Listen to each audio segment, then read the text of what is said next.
Previously, on Rise of the Runelords.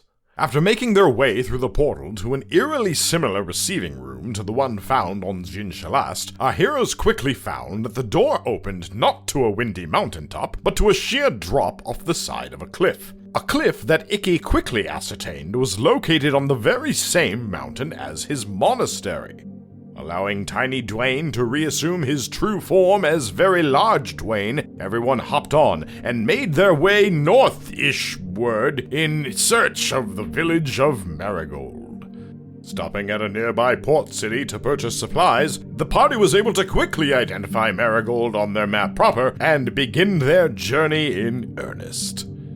Deciding not to spend the night at an abandoned elvish ruin, as it was a silly place, the group finally found their way to the small seaside village of Marigold, a village they discovered to be eerily deserted. Landing nearby and slowly making their way into town, they managed to catch a glimpse of movement in one of the houses and, in the basement, discovered a very pickle-smelling man who had been hiding in a very pickle-filled barrel. Telling the group that he had hid from the Crown's Guard as they gathered the townsfolk for a harmless meeting, which obviously wasn't a harmless meeting, he pointed them past the docks towards the abode of one Cadmus Crowflare. On the way, the group was accosted at the not-so-deserted docks by a dozen creatures, some of which appeared to be deep ones, and others of which were still mostly human, and therefore more shallow ones than deep ones. After dispatching the rabble quickly, the group found that Gendrick's uncle Cadmus was not among the creatures, though 6 of them were wearing strange shark-toothed necklaces. Today, the adventure continues.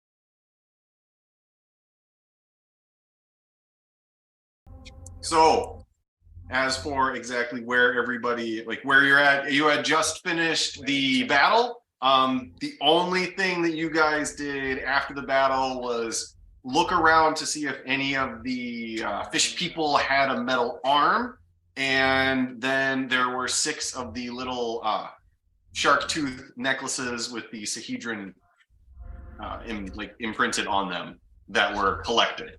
And Gendrick handed one of them to Tarnan, and that is pretty much where we left off. Wait, what time day is it right now? It is night. Okay. Trying to remember, it was 8:30-ish. Yeah, because it took most of that third day for you to get there. Gendrick, what did you hand Tarnan? I believe wasn't it like a necklace or some piece of jewelry? Wasn't that? I don't remember. Yeah, that was like the very, very last thing, and then we stopped. Yeah. You guys, or Gendrick kind of searched the bodies, found the shark tooth with the Sahedron imprinted on it, and a leather necklace around 6 of the bodies. He collected them, and he handed one to Tarnan. And then that is where we ended. May I continue? Of course. Yes. My notes say that Tarnan started to ask about if we could track the enemy/uncle with that. That does sound familiar.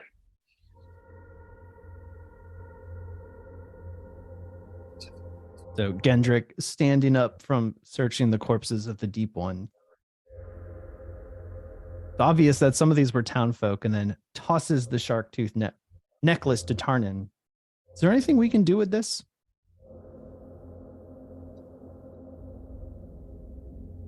Or does this look familiar to you? Wondering if this is like, the big bad evil guy's symbol or something like that. Is it? It is a Sahedron. It is the Sahedron. Obviously, you can see that. So, killing the things that were wearing these may well have some soul power towards Kurzweil. See, yeah. Kind of. We don't kill him, we die. If we do kill him, we have to fight him again, where we might die because there are too many of them. Can we find anybody with this necklace? Dyson, do you have any clue? I mean, none of these were his, right? No. So I don't know how we would use these to find him. Yeah, I think the last note that I have was that we were looking to see if we could use any sort of magic or arcana checks to be like, oh, where did they come from? Like regionally. Dude, he lived in this town, right? I can't remember. Do we know where? He being who? Cadmus? Yeah, we know where his house is. Yep. And that was like, could we look for things in his house that we would associate with him? yeah, I mean, like that was like at the end of the that last fight. That was what I was saying is we should go and check out this this Ringos Eisen where Cadmus is supposedly staying to see if everything's all right there, because we had like this whole corralling up of the what have you guys just happened. Yeah, more or less like this was an ambush. We were looking around the town and they came upon us. And now I don't know. I mean, looking around, do we have a clear shot to the ring aus Eisen, Sean? Wendell told you that it was fairly close to the docks. I believe he said something like just a street or two over. Not right at the docks, but fairly close. Are there any birds around, like ravens or anything like that? Give me a perception check. All right. It's been a while. 14. You notice, especially for the coast and being a fishing town, there are absolutely no birds, no seagulls. You don't notice any sounds or movements that you would normally associate with all of the docks that all of you have been to. Okay. I cannot use my animal speech abilities to try and find him then.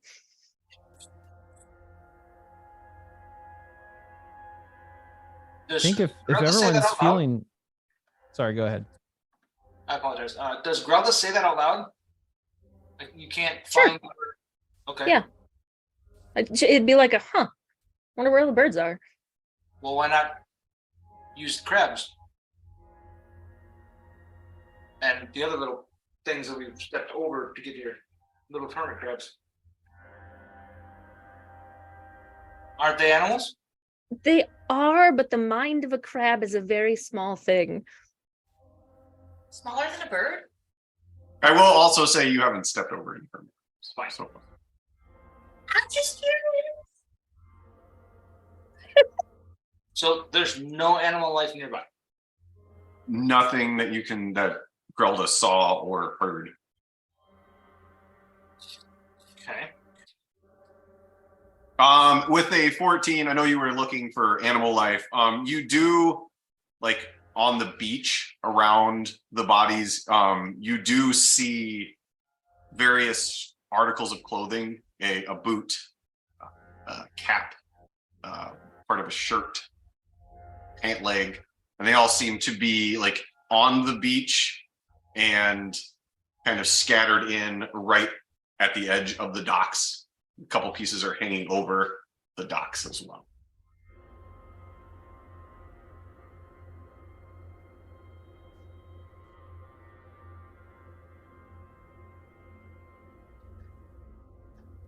Well, do we want to go and check in on Cadmus's place, see if we can find him or some sign of him there then? Let's do it. All right. I will stealthily lead the way and turn to my companion and say, give me 30 feet head start, huh? All right, give me a stealth check. Are you still invisible, Tarnan? No. No, because of the fight. You got hit. No, I didn't. Oh. But I attacked. Yeah. So 16. 16? All right. Tarnan crouches, moves ahead. After he gets about 5 to 7 feet away from everybody, you just stop being able to hear him. You can see him moving along. Then in that case, Tarnan, give me a perception check as well. I perceive mightily? Question mark? 15 plus perception of 11 is 26. 26. So you begin to head away from the dock, kind of westward on the road closest to the coast, and you hit the first side street, and you turn and look, and immediately, about 3 houses down, you see a long single-story cabin-looking house, and on the front door there is a huge Sahedron that takes up like the top half. And then you see a sign above it that's at the angle. You can't read what it says, but the Sahedron on the door, even 3 houses down, is very clear. Tarnan points and starts walking that way. And they're all going, what does he see? What does he see? As soon as they walk around the corner.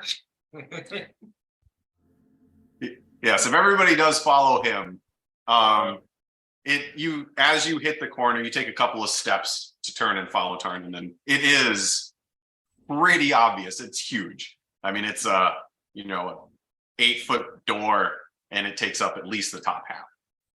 Huh. You think maybe we should check out that building with that shirt on it?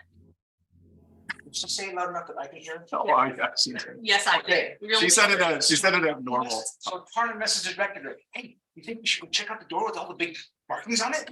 Shh. So as Tarnan approaches, I don't understand. Did you reply? that definitely sounds like something. Yeah. Okay, that makes sense. It does I make can sense. both quote my favorite movie and stay in character. So as Tarnan approaches the building, you do notice the door is completely closed. The windows have the curtains pulled, so you can't see inside. There's a large window on each side of the door, and across the top of the door in 18-inch letters in kind of an arc, it says Ringhouse Heights. Yep, here we are. Tarnan messages, Geisen, yeah, this is definitely the place. I'm gonna check out the door for traps and whatnot if you want to get the rest of the troops kind of lined up and ready to save me when the door explodes or whatever. You can reply to this message. So Geisen tells them the plan, and I guess we head over by the door but stay back from it. I am grumbling about having to stay. Like, it seriously, this isn't a very abandoned city town thing. It's just a giant. Gendrick would whisper, do you often come upon towns under the influence of the Sahedron like this? Surprisingly often. Who did you whisper it to? I think Whoever he is- whispered. He didn't Gotcha. spell whisper. I think he Gotcha. whispered. I apologize. I was Oh, good call. Yes. This isn't as out of the ordinary as you might think. Fascinating. Yeah, it's in some cases this sort of thing has kind of followed us around. Yeah, it's our fault. Finally, someone real. No, Hey, literally, they literally, it was like he had a big complex about this for a while. It still does. all right. So Tarnan has approached the door. Not touching it, therefore using perception, I'm going to look from different angles, check it out, get close, don't touch, but look for traps on the door, and do my best to determine if it is locked at the same time. Give me a perception check. I will give you a perception check of 22. 22. Seems like a normal door. Seems like it. Yeah, And get some messages, Tarnan. Should I send Ollivander to take a look around like go around the house? Turner responds, that would be good. I will determine if the door is locked. Well, you do that. Hey, Tarnan. I can try dispelling magic on that door if it'd make you feel better. Madeline can do that.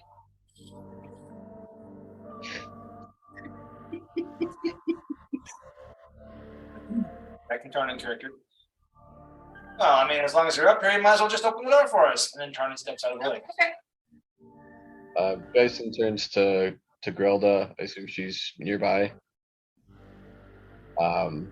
Would you mind watching me as I look through Ollivander for a little bit? No problem. She puts your hand on her shoulder as usual. And then, all right, in that case, give me a perception check for Ollivander.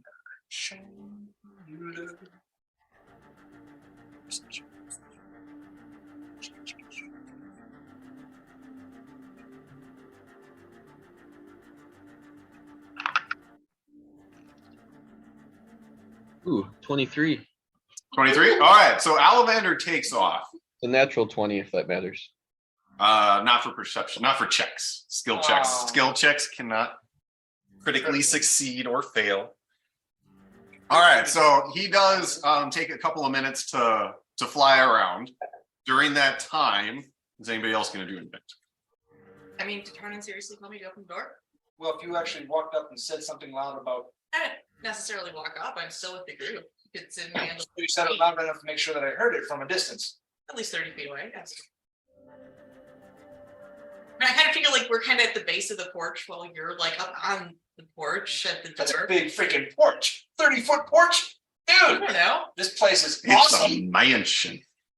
John, are we still standing in water as the ambiance? No, video? this I know I should have re-mentioned it. I mentioned it last time. This is more of a mood setting. This is not meant to be a one-to-one depiction of what you see. I was looking for something that kind of set the general creepy, quiet town vibe. So it is not flooded. Don't take anything out of this picture other than the general mood and setting that it's trying to bring about. Because there are definitely no lights on. There's definitely no smoke in the fireplaces. No.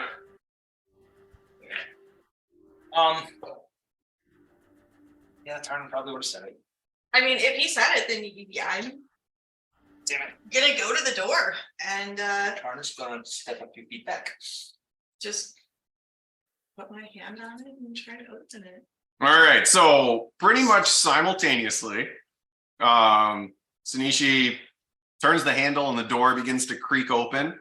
And Geisen, as Ollivander goes up and does his circle, you notice nothing out of the ordinary on the building itself. It's long and rectangular. The roof seems to be intact. It has a chimney. There's no smoke coming out of it. He also doesn't notice anything else about any of the surrounding buildings or the surrounding streets. When he does circle back and begins to come down to you with that roll, he does notice that there are 3 more of the creatures that are dragging a couple of the bodies into the water. So you kind of only like just sees them as they like. There's 3 that are moving, pulling 3 dead bodies, and they just kind of like fall into the water and kind of disappear under the waves. The bodies of the ones that we killed. Yes. Yeah, they're kind of like dragging the bodies with them. And then was there a back door on the house? There is not.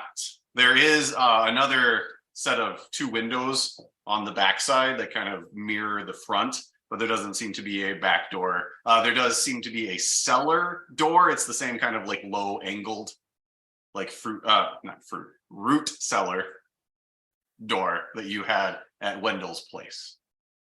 So clearly a pickle cellar. Yeah, there might be pickles down there. Then as Sanishi opens the door, do you open it all the way?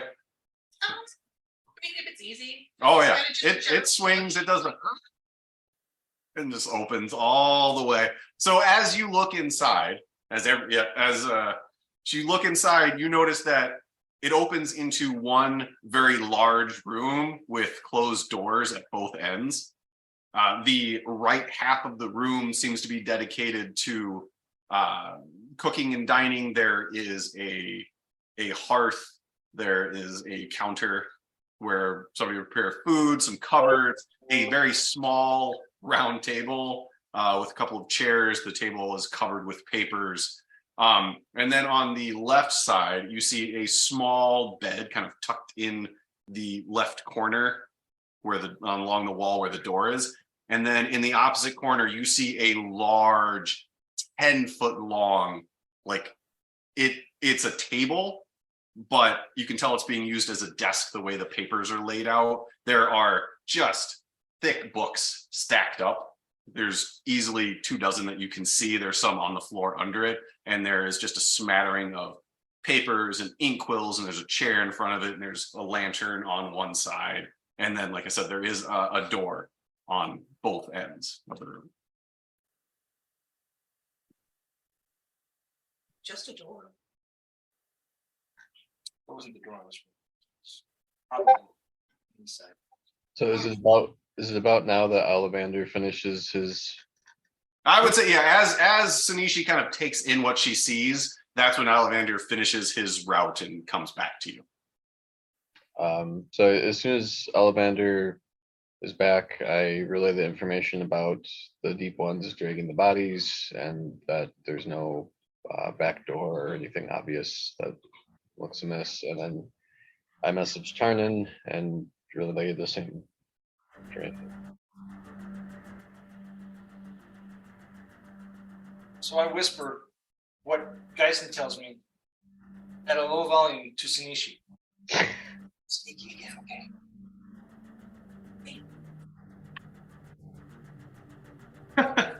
What do you mean I again? didn't know I was supposed to be sneaky right now. That was the whole part of my mind. I said stay 30 feet back so I can sneak through the door and see if it's locked. And then when you yelled from 30 feet, I figured at that point, anything in that door already knows you're here, but probably not the rest of us. Until I yelled, and then knew both of us were up here. So we're both here. So let's go in. Yeah, absolutely. Okay. This looks like a Turning waves the rest of the group forward and sneaks in, letting her make all the noise. it's weird amount of eating space for one bed. Maybe he entertains lots of guests. Oh my. Not that type of entertainment. Just Okay. like cooking for. Yeah, never mind. Well, I don't know. Maybe you're right. I don't know. It's like this looks a little just I don't really know what's going on Hey, if here. we find this guy, we'll ask him. Okay. So But what you guys Ollivander, You'll ask him. with what Ollivander What saw, was that, we should Geisen? have done a fish fry. while they're having this little tiff, Geisen messages Tarnan and asks, "What are you guys seeing in there?" Because we're still back, right? We can't see. He did. I think he said he waved you forward. Yeah. If I remember correctly. Yeah. I did wave you forward, but if you still message me, I can keep playing along. I mean, I guess if we're right next to you, then we're probably able to see it too. Then, okay. All right. So as everybody begins to enter, they said, Everybody is inside. I kind of gave you the overall description of what everybody sees, and everybody is on the same page. Looking at Speaking her, I'm gonna go close the door behind us. And speaking of pages, Geisen wants to check out the books. Sneaky her. Geisen wants to what? I'm sorry. Check out the books. All right. Geisen, give me an investigation check.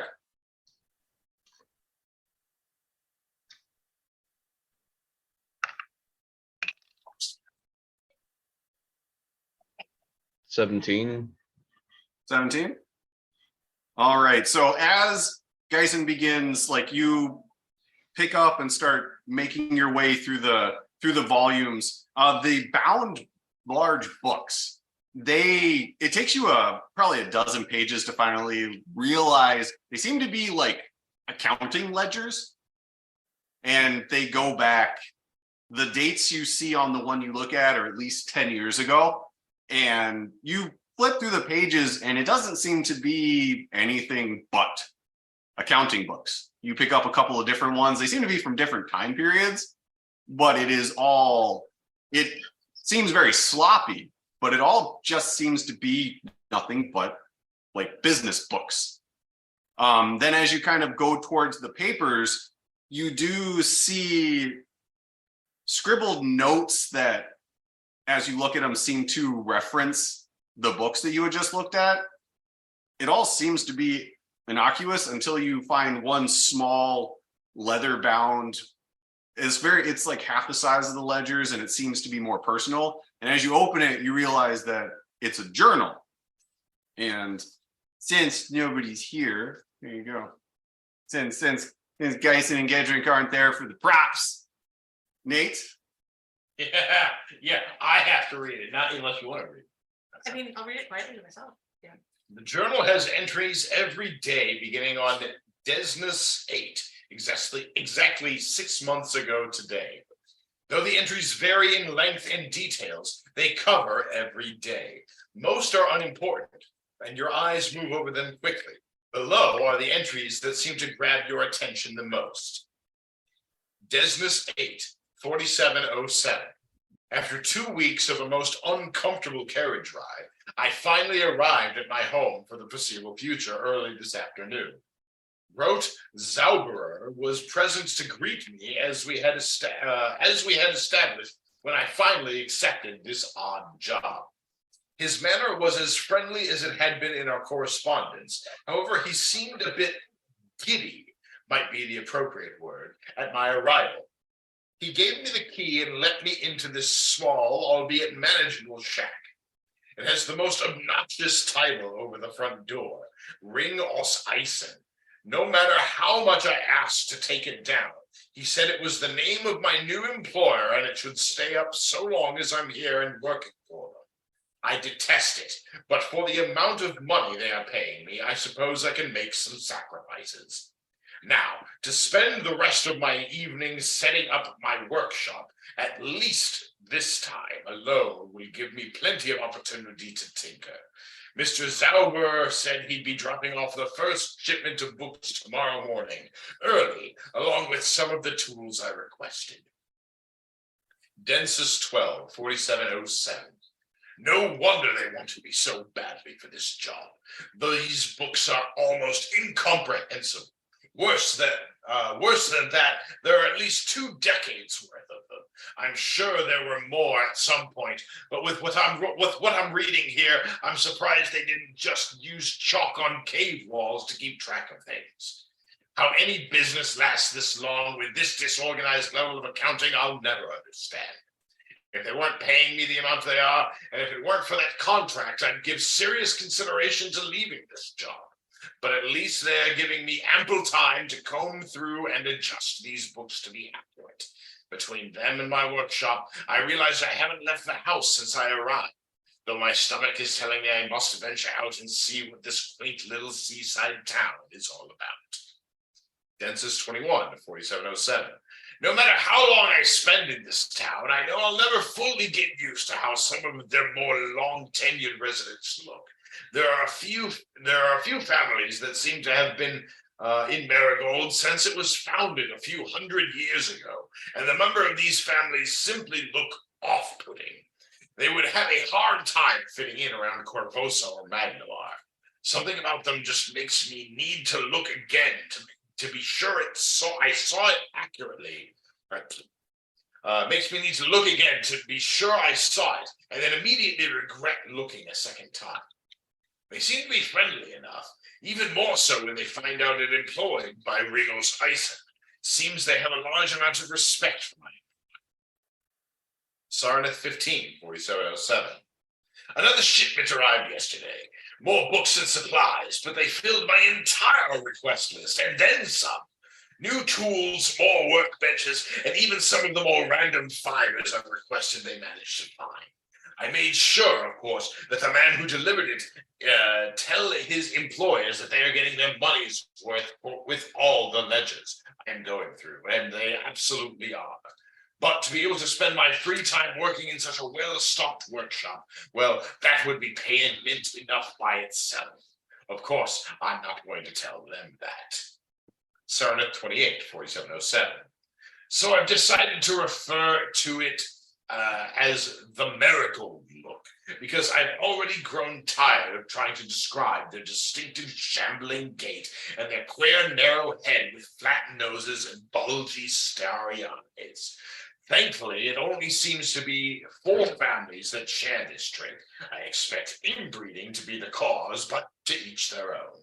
They leave me to my devices, and I won't make a spectacle of myself while I'm here, especially with the progress I'm making on the joint for the new one. Eratus 6, 4707. Work has been slow today. I was awoken again by that inane sound.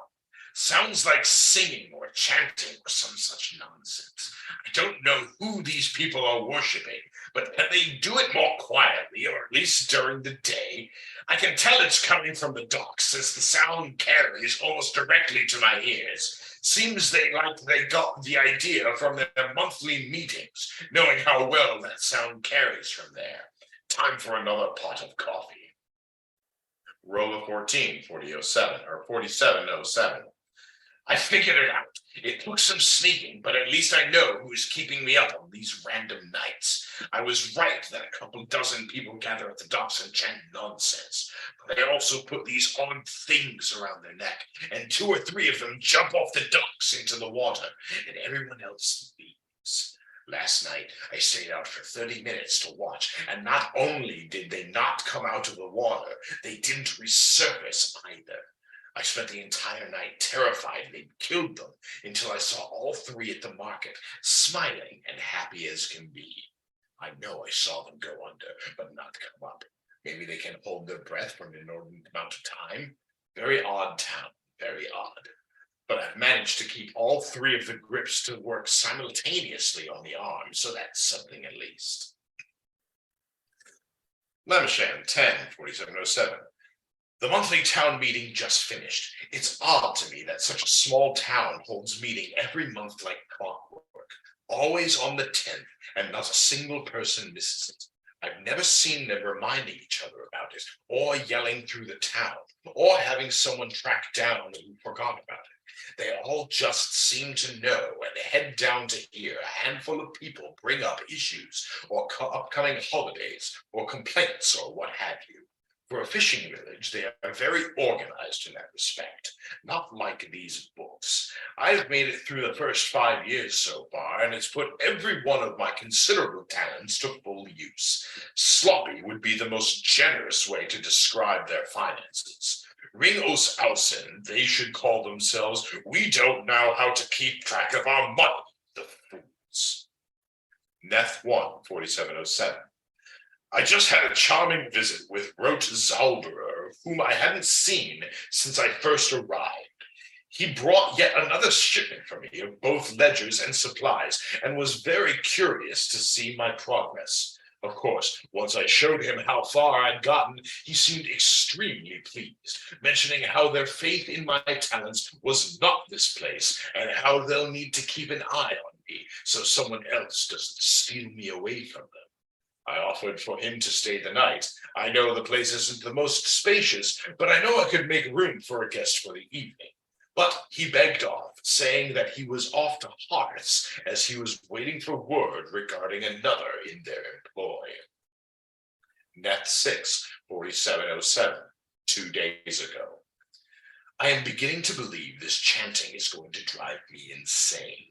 What started out as once or twice a month has become almost a nightly occurrence. Sleep and I used to be on such good terms, and now Sleep is a close relative I haven't seen in far too long and am beginning to forget. And always by the docks so that it carries. One more night of missed sleep, and I will have to bring this up to someone.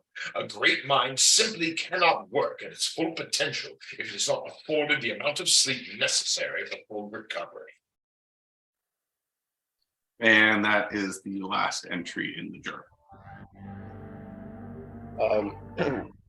Would it have been obvious right away that this was Cadmus's journal?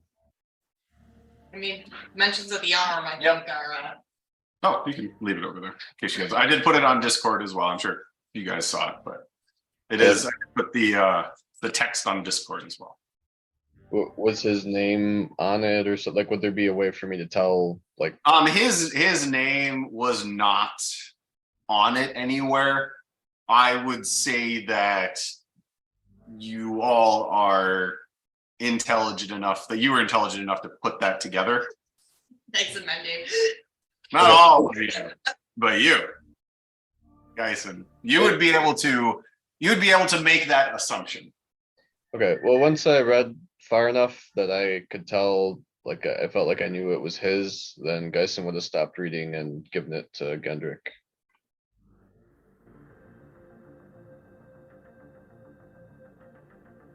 Okay. And I would say that Gendrick, as you read through it, it definitely sounds like and reads like your uncle. Like just the verbiage, the Gotcha. tone that it's written with. You're very confident it is Cadmus. Yeah, this is Cadmus. He was Cadmus for you to use the exact same voice that I just used. Let's see. Pulled nice. right out of my ass. Now we know. I would say this is definitely Cadmus. He was a big coffee drinker, so this sounds like him. I thought it would be the arm that gave it away. Oh well, yeah, you know. Hey, lots of people have arms they work on. Not many people drink coffee. You got me there. Okay, so Okay. like Sanishi just goes and sits down like at the long table and just starts thinking about this. Smoke 'cause, starts curling out. Like, yeah, like Tarnan fans the flames. there's a problem here, guys. Any second now. Oh, light bulb. Oh, What time of day is it approximately right now? 8:30-ish at night. Mm. Daylight savings. yeah. Shit savings. I forgot what I was gonna say. Yeah, it's really good. You mentioned there were 2 doors. Yes. The front door. Yeah, there's one on each end of the rectangular, like, great room that you're currently in. If Geisen read far enough, or if Gendrick relayed this information, I would ask Gendrick, do you think the workshop you mentioned is in one of these doors? It could very well be. We should search the house. There's a reference to potentially a guest here as well, and a lot of things can happen in 2 days. But I would expect we should probably find ourselves a secure position in this hovel before it gets too late, in case the deep ones come back, or the things from the sea come back and they start chanting. Who knows? I'll take the door to the left. He will go to the one on the right. I will check for traps. And then I will open it, unless it's locked. Well, give me an investigation check. Fine. Iki, what are you doing? He's just gonna open. Yes. All right, so Tarny went right, Icky went left, Yeah. or was Yeah. it? Am I getting that? Icky's being sneaky about getting to the door, opening the door. He's just opening a fucking door. Nice. Okay. What did you get? 22. 22. And the door does not appear locked. It doesn't actually have a locking mechanism that you can see. Okay. And there doesn't seem to be any traps. And as you are kind of examining it, you just hear just behind you. I don't even, at this point, I don't even bother to look. All right, so Icky, as you open the door to the right, it opens into a small. What was it? I went right. Did you? That's You okay. said I went left. So it's all good. I don't know. Either way, all right. So Icky, you open the door to the right, and you notice a supply closet. It's 7x7, got shelves. You see cleaning supplies. There's a broom. There is some folded like towels, some clothes, stuff like that. And then Tarnan, as you open the door on the opposite side, you do open it to a room that's half again as large as the great room. It's easily 15 by 20. Okay. Like, it's a very large room, and it is obviously a workshop. You see a large tables on both sides with various metal parts, tools, shelves above them. You see just scraps of metal all over the ground. It's just very obvious that this has been used frequently and recently.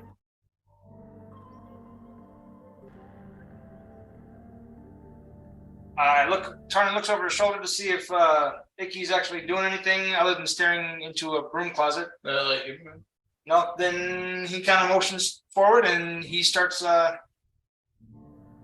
he heads in and starts poking around, looking for things out of place, looking for just a general perception of, is anything out of place in Tarnan's mind?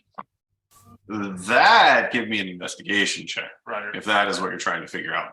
All right, and as you're rolling that, who else is going to go follow Tarnan into the room? Dyson's pretty interested to go into, and Geraldo will go. If you'll shuffle around in the closet a little bit, and if he doesn't find anything interesting, he'll go on too. You find some like decently nice clothes that are folded up.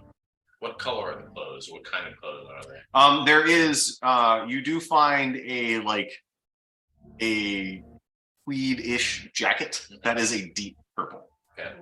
And it's a little small for you, Mhm. but it's a very, very, like, the buttons are nice. It's good quality. So if it's small for me, it would be extra small for Sanishi. This is true. Okay, cool. Well, Icky-'ll appreciate the craftsmanship and leave it there.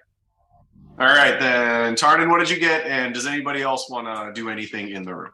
Yeah, Gedrick would mention, since he actually reread the passage, there should not be a guest. The guest left. He didn't want to stay. I think Gendrick would want to take a look at the workshop if that's just like there.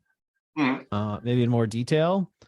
All right, why doesn't Gendrick give me an investigation check as well? All right, Tarnan, what did you get? 14. 14. As far as like out of place, nothing's, from what you know from metal and mechanical workshops, it seems normal.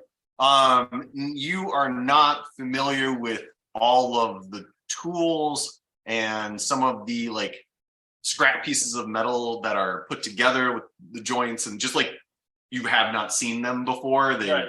But it looks like a well-used workshop. It doesn't look like anything has been knocked over or strewn around, or there's just something that's really, really out of place for a metal workshop. So it certainly doesn't look like someone left in a hurry or was accosted in here. It does not look like anybody was accosted in here. With just the way everything is strewn around, you are unable to tell whether this is just how they kept it or if they dropped what they were doing and left in a hurry. It just looks like somebody might have been in the middle of like 6 things, or somebody might have been in the middle of one thing and had to leave right away. You're not completely sure on that. Okay. All right, Gendrick. Gendrick rolls a 23, and I wouldn't really say he's necessarily looking for anything out of place. He's just looking around for anything interesting, maybe to ascertain what he was up to. I would also have a question for the group in the room as well, while I'm idly poking around. Why don't you ask first then?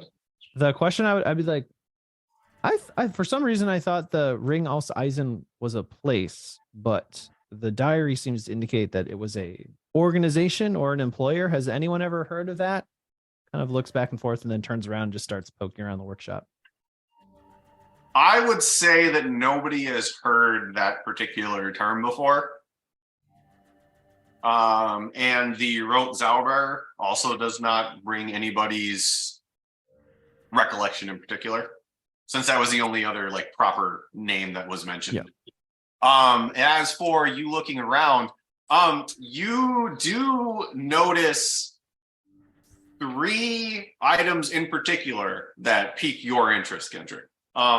You notice what seems to be a progression of a mechanical arm. From more simple, where there's just 2 joints and like a hook at the end, like an elbow joint, a wrist joint, a hook at the end, and you can see how they would move, and you can tell just from their construction that it looks like they might work, but slowly and inefficiently. To the next one where both joints seem to be like they would move very quickly and smoothly, but it still has just the hook. And then the last one you see seems to be another step up, where both of the joints would move in every angle, basically like they're mechanical ball joints on each one. And the hook has been replaced by 2 kind of grabbers that you can tell were used to pick up or grab things, and that they would move fairly smoothly. And you do see evidence of something else being worked on, metal shavings, just like some liquids, some parts that you can tell were used for something or came off of something else that you're not able to find. Okay. I think Gendrick would just relay like, this looks like a workshop. This looks like something Cadmus would use. Points to the arm. Someone's been busy in here recently. Can you tell how recently any of it was being worked on? I'm going to, I don't know, Sean, I would assume like how dusty are the shavings, but otherwise it'd be like if it's not warm, then hard to say. You just with the way that like the oil and the liquid seems to have dried and stained, it's not old, but it's definitely not within the last 24 hours. Okay. Could be days, weeks. The last entry in the journal was 2 days ago. Yes.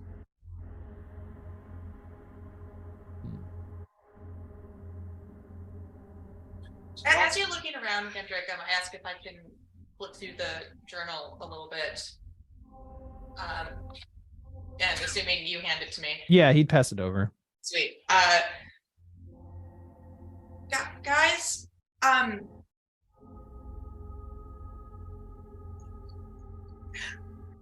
We got reading this, I'm a little concerned about zombie fish people. They went under the water, they didn't come back, and then they were magically there the next day. Most fish can breathe underwater, so I'm assuming, I don't know, but I'm assuming that they went in there, they could breathe underwater, they came back up, and they can also still breathe on land. Kind of like those things we just got done fighting. I mean, yeah, they also got taken back down. Like, they collected the bodies. We should have done a fish fry. I'm just... It is like, Friday. Fire. Grelda, what were you going to say? I have an out of character question because I wasn't here last time.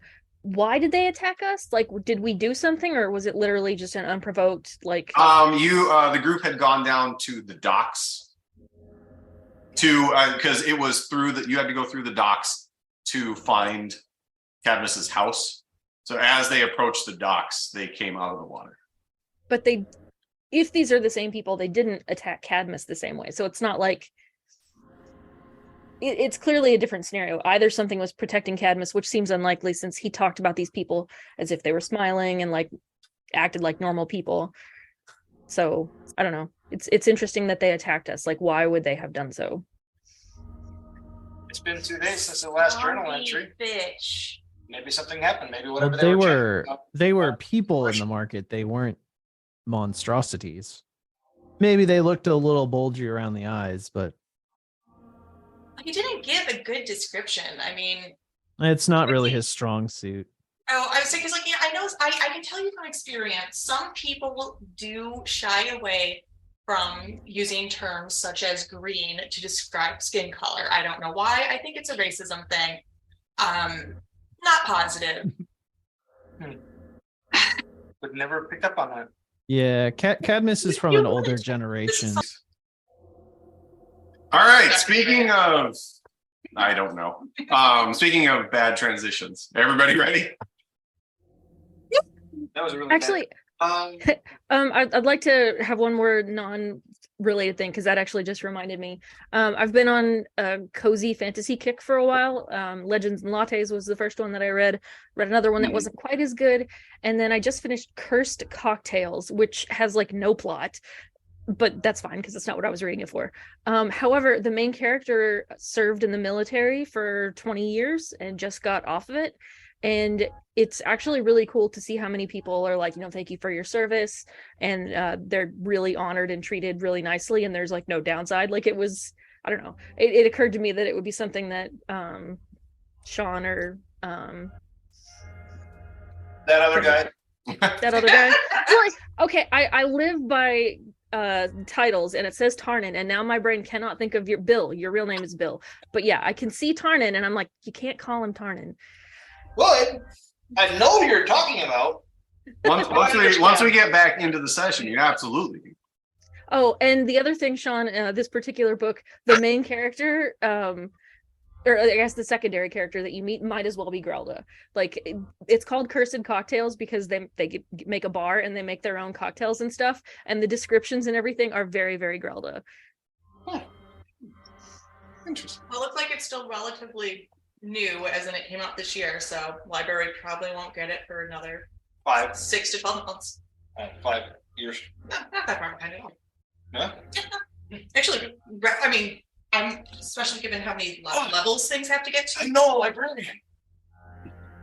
I should be asking you these questions. I have certain books that need to inquire. I'll get to you later. Okay, so technically just a page, but oh yeah, I can. Fun job! I love it so much.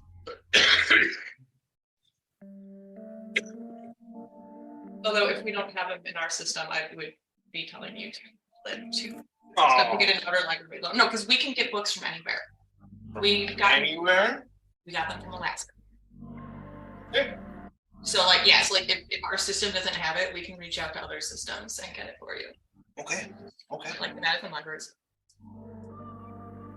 All right. Not buy it. So that's where we pick up at. No, you had just looked at the workshop, and Gendrick had seen the 3 different arms, and that is where we will continue. Mason turns to Gendrick.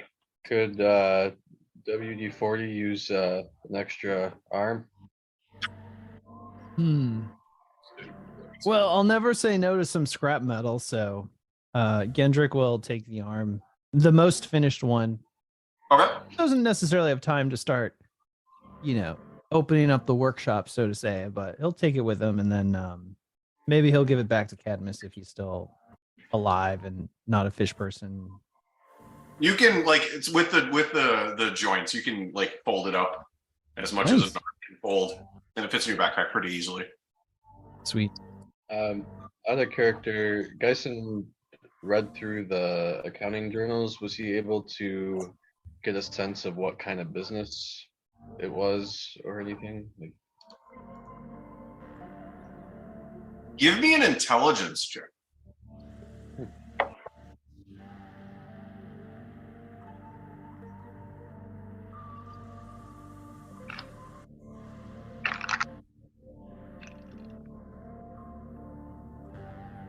18.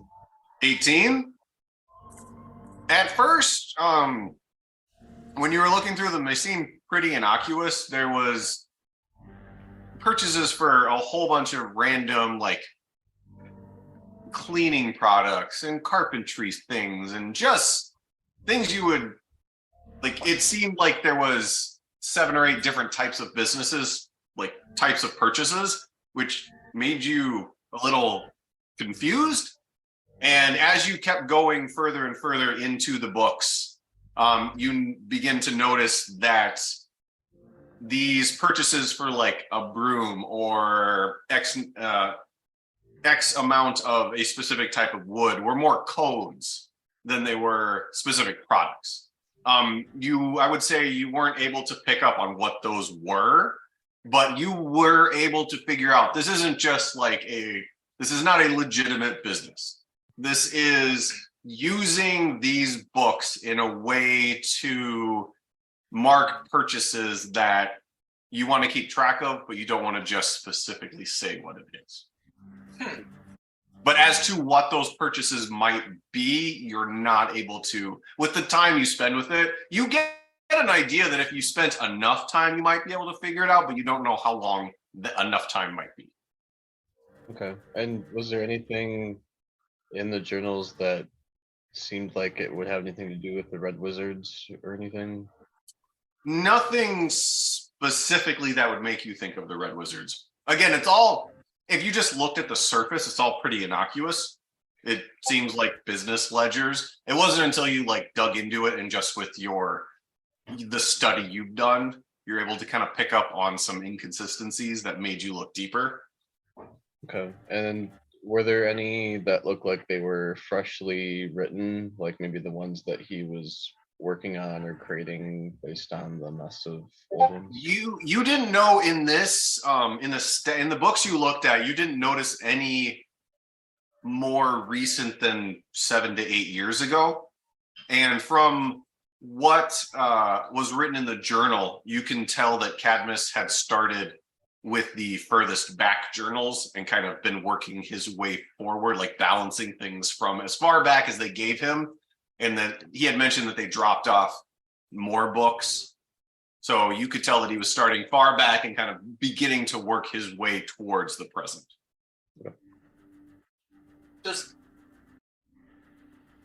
Not trying to metagame, but does Geisen mention any of that about the books?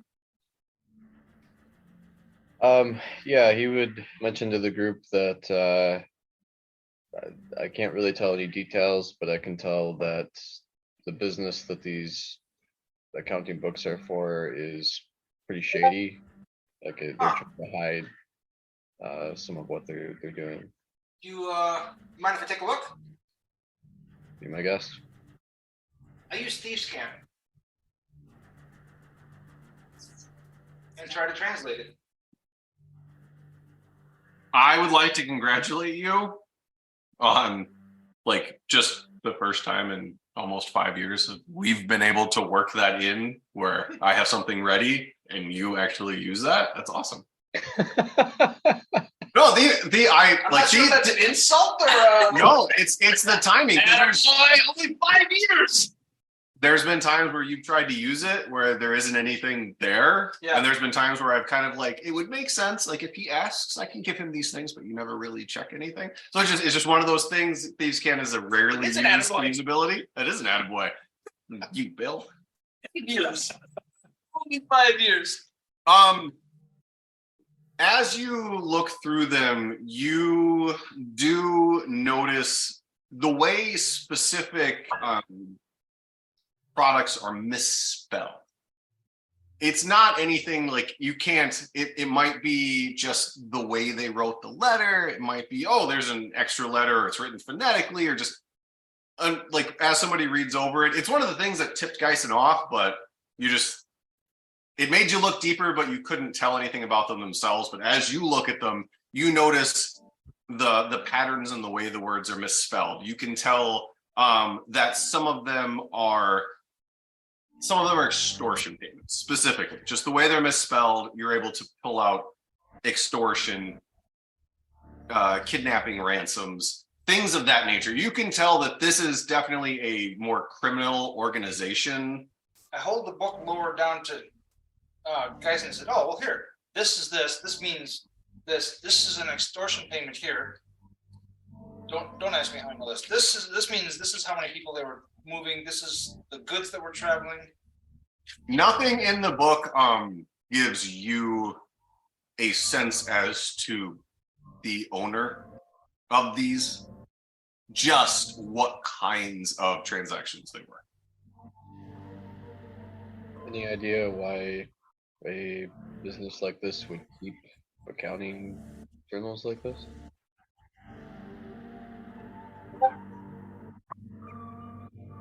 Well, they're obviously trying to hide it. This is clearly not legal, and this organization is using a type of code so that it looks like when you first read it, it was just kind of innocuous. So they're not keeping the greatest books in the world, but there's a reason to it, and here's what these reasons are. Is there something more I gleaned from it, Sean? Nothing more than that. Nothing more than the fact that you can tell that these are Absolutely criminal intent. I mean, they definitely flow along the lines of Thieves Guild type of payments, but that's No really all. names, no locations, no addresses. Nothing that gives you anything more than, oh, neat. Oh god. Oh, there we go. All right. Nothing that gives you anything more than the types of payments they are, not who they belong to, who they come from, anything like that. But just with the way they're typed out, you're able to discern the types of payments. Okay.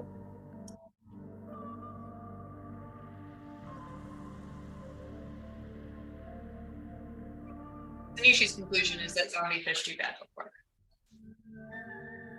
That tracks. That tracks.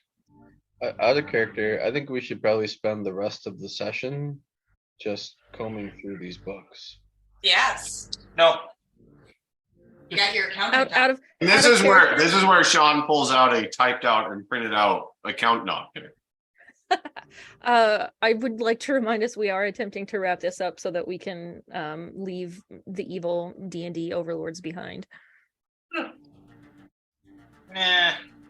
Not too worried about leaving them. Just worried about we should get the books ourselves and actually run it the way we want it. But whatever.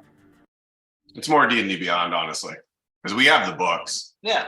But in order to share those books with everybody, We'd have to be in person. Oh. no, because 2/3 of the books that I own are on D&D Beyond. In order to share with you guys on D&D Beyond, I have to pay the membership fee, which is paying directly to Wizards of the Coast, which I no longer wish to do. So I have access to the books, but none of you will as of April 20-something. Fair. That being said, if we do need to continue, I can probably get us some loaners or family cost books. I found a Chrome extension that allowed me to download the PDFs of all the books, but they're just not where it's like D&D Beyond. It like Does everything. yes. It plays the game for you. All you have to do is sit together and just what? Oh, D&D Beyond says I roll a natural 20. D&D Beyond says I want to go to the door. Why is it telling me that? But no, I will say, as we get to higher levels, Pathfinder is deeper and it's easier to make combat encounters that match your skill level as opposed to me kind of guessing. I don't know. I kind of like the guesswork. We always kick his ass. Well, this last one. What? Wait, what? They killed the dragon. Anyway. Okay, yeah. Team, are we planning on staying in this residence for the evening then, since it's getting dark? And if we are, I'd like to shore up some kind of a defense. I might have missed it, but we searched like a kitchen area and like a workshop. Is there like an upstairs, a basement? No, it is a you've noticed that the vast majority of the houses in Marigold are like single floor shacks, for lack of a better term. This is a fishing village. This is not a high class town.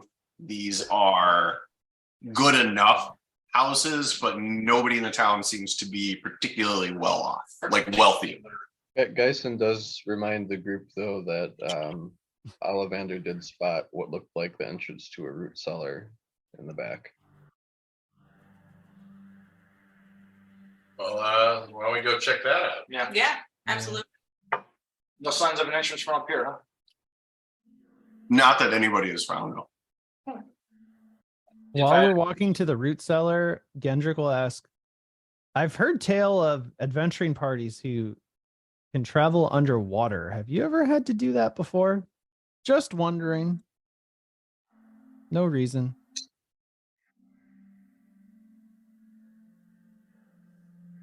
No, Okay. really. I mean, I'm not making any suggestions at this point in time. I was just curious if you had. it kind of feels like you are. Do you have a means of said travel?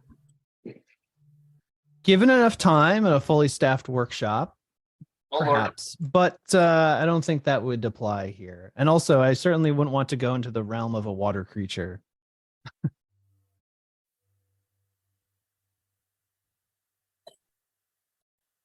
To the root cellar. Do the root cellar. The root cellar. To the root cellar. All right, as you guys exit, make your way around to the back. You do notice that, like like Wendell's root cellar, there's no lock on the door, on the root cellar doors. There's just two of them with handles, very easily hold open, you can tell. I'll let someone else open them. Anybody? Anybody? Oh, Hey, Shinichi. As Anishi grabs both handles, they open very easily, although these make no noise. once I got my. And you see the stairway, the wooden stairway going downward about 10 feet or so. And then you see well-trampled dirt on the bottom from your vantage point. See dirt. Let's go. And head on down. Plop, plop, plop. It just seems weird to have a root cellar this close to the water line, but what do I know? I mean, Pickle Guys was fine. True. And I think it just looks her, so. No, it's one street over. Whatever. As you go down, you do notice that this root cellar has the same shelves on the walls like you had seen in the last one. But there seems to be more like a milk crate looking crates that kind of line the top and bottom shelves on both walls. There is nothing else on the ground, anything between you and the opposite wall. Are there any barrels? No. No pickles for you. What's in the crates? Investigate. If What's in you- the box? Are you going to grab a crate and look? I'm going to look, but not grab. They are like the four-sided with the tops open milk crate, so there's no opening for you to see. I can't peer in over the top of them. If you give me a perception check. Hey, baby. I love how you make everything feel like a dangerous option. I would like to look in the crate. Oh, let me think about that for a minute. I understand by looking. As it should be. You don't know? You don't know? 17. All right. So it is a little above your eye level. So Tarnan kind of like hops a couple of times to look down. And you see that it is filled with straw. And that's all you can see with the limited light you have. I'm kind of going to roll my eyes and go over and look myself, since I'm taller than he is and probably have better eyesight vision than them. You also, there's with the way the shelf is on top of it, there's not a lot of light that's around that can get in there. So you can see there's straw, but dark vision still does require some light. Well, at that point then, After she's like, I got this. then I go light with a coin and I look at her and I roll my eyes. Well, I mean, as you're doing this, I'm pulling it down off the shelf. I just fuck it and grab it. Hold yourself. So as Sunichi grabs one of the crates and begins to pull it forward, a light appears and just illuminates the inside of the crate, and you do see that the crate there's straw on the bottom, and there is at least a dozen of those same necklaces. Ah, gross. Arnon says out loud. Weird. Why? Why is it gross? No, why? Why the necklaces? Why To such? mark more people, to get more troops for his army after we destroy them, or after they become whatever they are becoming here. That's my guess. Geisen, Gendrick, thoughts? We have a necklace already, so maybe we could do some kind of ritual, for lack of a better term, upon these necklaces when we have some free time to see if they have any discernible use. But You have 6 of them. You have 5. Tarnin has 1. Might be worth comparing one of the ones that we got from a dead thing to one of these fresh ones that we have in a box. Maybe they have some magic that they expel that makes things go all froggy. Okay, I've got a question about dispel magic. Yes. It doesn't.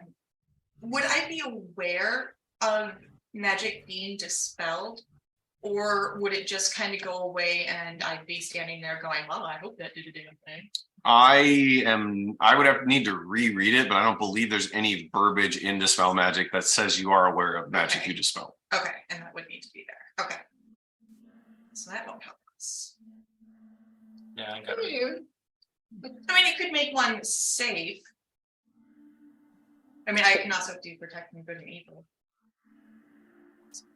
All right, well, you guys are looking at your sheets. Since Lee got home, I'm just going to go up and say, all right, be right back. Horrible.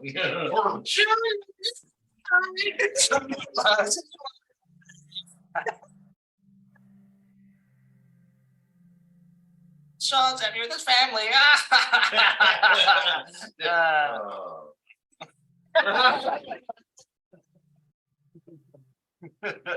I'm going to That was so amazing. I'm going to do a gentle raid of the beer fridge downstairs. Somebody else. Yes, whatever you'd like to bring. Okay. Whatever wonderful ideas you come up with. I'll take whatever there's the most of, because I don't want to like take the last of Right. it. Exactly right.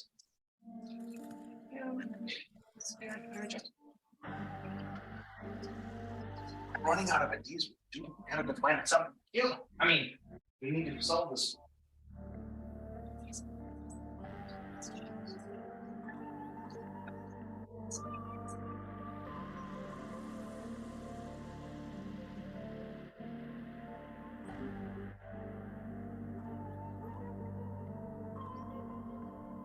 Oh, eating is late, but damn it, it's so good.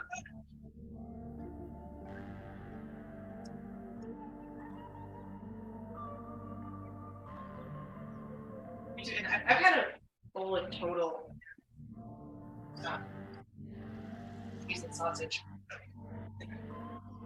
Great job repeating myself today.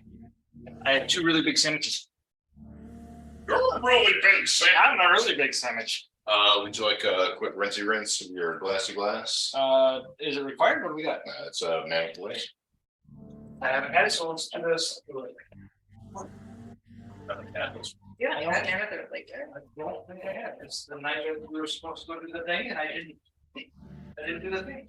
It's great right here.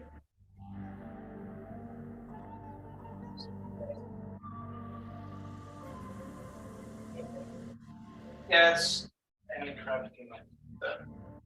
Comes up. It happens. It does. It does. Should we do it here? I'm sure Mr. Magoo will want a third of this. So he'll want to take his third. He's not done. We'll have to. I'll try to yes. Or-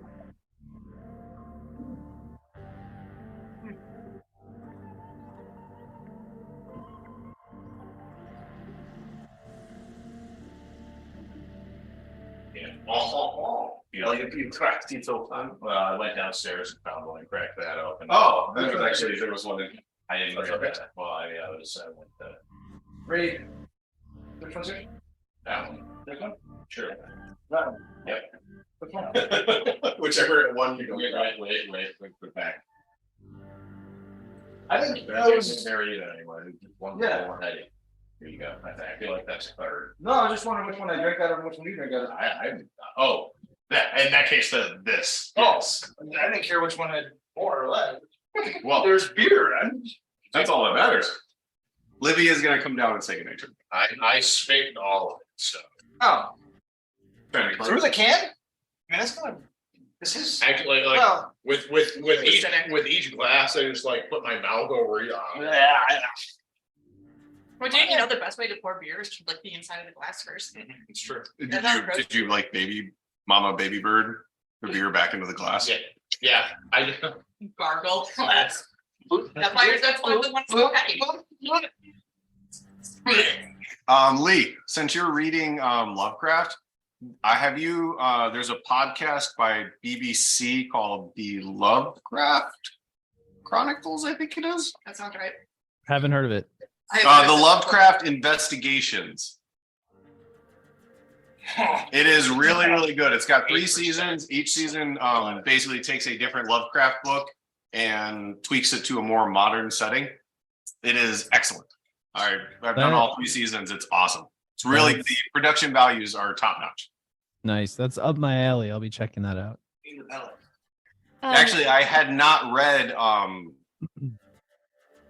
I had skimmed but not read through all 3 of the books that are covered in it. I would like to add on to that that Steam has a game called Sucker for Love First Date, which is a Lovecraftian based dating game. I've heard of that. Oh wow, that sounds amazing. It's terrible. I saw somebody playing it. It's real bad. It is hilarious. I have not found a good Lovecraft game yet. Wow. I downloaded a couple from Steam and they are garbage. Man with the laser. It is delicious. Shot through the heart and beers to play. Oh. Have you ever played Arkham Horror, the board game? No. Sounds familiar though. I have wanted to. It's really good. It's Lovecraftian game. And yes, Lee was right. I did shove and trick you guys into playing Lovecraft. Oh, Cthulhu! Yeah. The starter set has some solo scenarios that I played through. I died. And died. I mean, like Lee, I was really hoping you were going to be here tonight because I wasn't paying that close attention. I was very close to coming, but then I had something happen. Like, Well, I 30 have minutes. the atlas here. Oh, I maybe. know. I was I'm afraid of gonna, that. be in bed with my mom, so I'm just gonna say goodnight to you guys. All right. Good night. Thank you so much for the awesome character. Yes. Like, They're amazing. Yes, and the next time I see each of you, I have her originals. I really I will appreciate hand out to the you rest with of you. Best drawing and giving him the second best drawing. I appreciate that very much. I appreciate you letting him think that you gave it. Yeah, good looking out. I love you, Peanut. Bye, Libby.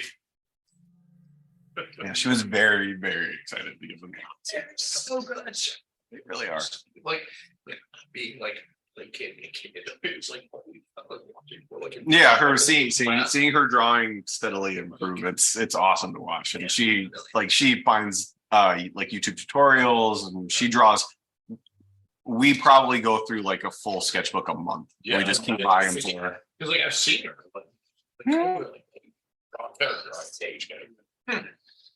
it's super cool, and like you can tell like the things that she's been focusing on that she's gotten really. I feel like hair is something that Yes. she's been working on a lot. And the actually hands. Yeah, She's been working like fingers specifically. She's been focusing on those lately because they've been really tough.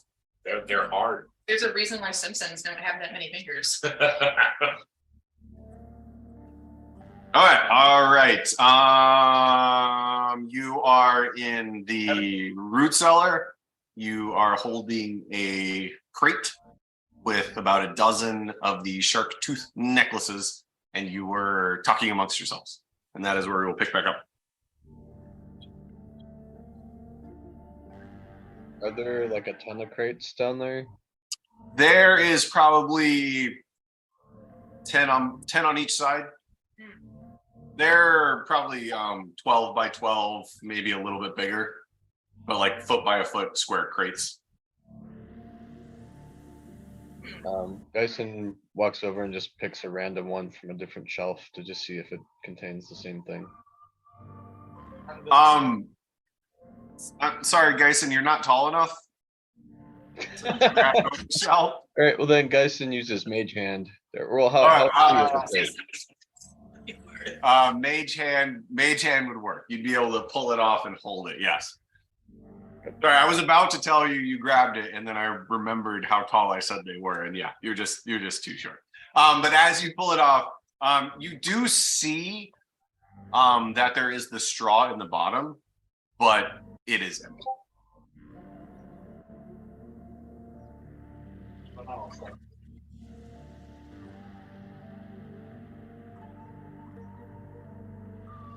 And that's pretty much the only thing down here is the that is the crates on the shelves are the only thing that is currently in this root cellar. So, I mean, I guess my initial, I thought these necklaces were probably just decoration or trophies or something. Taryn, you seem to be thinking that the necklaces are what's doing the transformation. Once upon a time, I could detect magic anywhere. Now I don't have that ability. So, can either of our more magical friends just detect magic? If we're willing to take the time to do it, yes. Definitely. I think, given how many crates chock full of these necklaces there are, I kind of want to know what's up with them. Why don't we take one of the crates back and get the residents upstairs defendable, and then I can do my thing instead of doing it down here in the root cellar. Well, as the owner isn't here, and the closest relation is you, Gendrick, do you mind if I raid the shop to set up some traps on the doors? Of course, go for it. Thank you. I will not find traps, I will create traps. All right, so you're taking the milk crate that you had grabbed down previously with the 12 necklaces, and everybody's going back around to the inside? Yes. Mm-hmm. I thought the root cellar might be a better place to stay, given there's only one point of entry. Yeah. Are there windows? There were 4 windows in the main room. So root cellar might be spare points of entry. If we need to move for some reason.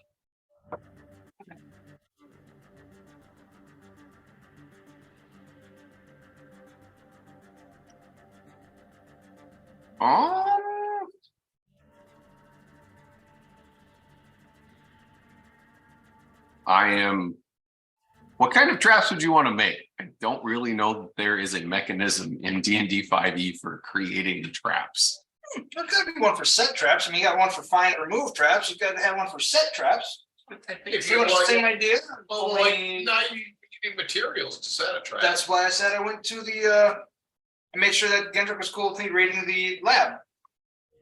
So I haven't seen many traps. Oh, okay. Yes. Cadmus isn't here, so if we're going to be perhaps spending the night here, I think he'd be okay with us building traps and using scraps of wood and metal to barricade the various windows and whatnot. So there aren't like a whole bunch of prototype arms. We could just build a corridor that touches people. Well, the prototype, the Mark II, perhaps, like if it has some articulation, maybe you could like make it spring forward or something like. Let's Some go back. wire, some bells, some sharp I guess things. what kind, like, what would you want to make? Something fairly simple, like Like a trap that does damage or a trap that alerts you? Like, are you talking about the bells or are you talking about? Might be 1 point of damage enough to make them scream, "Ow, that freaking hurts!" You know, not enough to like knock them out, kill them. Give me a The window fell Dexterity. back down and smashed my little head. give me a dexterity check since I will say that you can use thieves tools. So give me a dexterity check and add your proficiency modifier to it. And tell me where you're gonna set the trap. While we're doing that roll, not to metagame, but there's another thing that is in D&D, but no one ever uses. If anyone has any caltrops handy, might be a good time to use them. So let's kind of make that pointy sticky shirt. Oh, I stepped on something. Oh, when I came in through the window, my hand went through one. It's not going to really kill anybody, but it'd be enough to make them stay. So we're gonna home alone this place. That's exactly what I'm Pretty thinking. That's what Tony's planning on doing. So, okay, everyone can chill out, relax, get some rest. And if anything comes to the doors, I mean, if I had some magical means of making, because now that you said home alone, if I had some magical means of making the freaking door handle hot as soon as someone touched it, I'd do that. But I don't. So, stuck with just like pointy. Heat metal, perhaps? Yeah, but do you have some way to set it off at a specific time under a specific set of conditions? Turning does not. Yes. Okay, All right, give me your check. I rolled an 18. I have a plus 10. And your proficiency modifier. And my proficiency? Because I'm saying using thieves tools to set the trap. Very good. So that'd be a total of plus 15, and 18 is 33. All right. I will say that you are able to trap each of the entrances, all 4 windows and the front door, in a way that would make noise and drop the caltrops in the way of anybody who would try and enter. Beauteous. With a DC of, with that, we'll say 18. Which is what I rolled. So yeah, I'm good with that. And I will say that probably took you about a half hour. So it's about 9 o'clock at night by the time you get done setting those.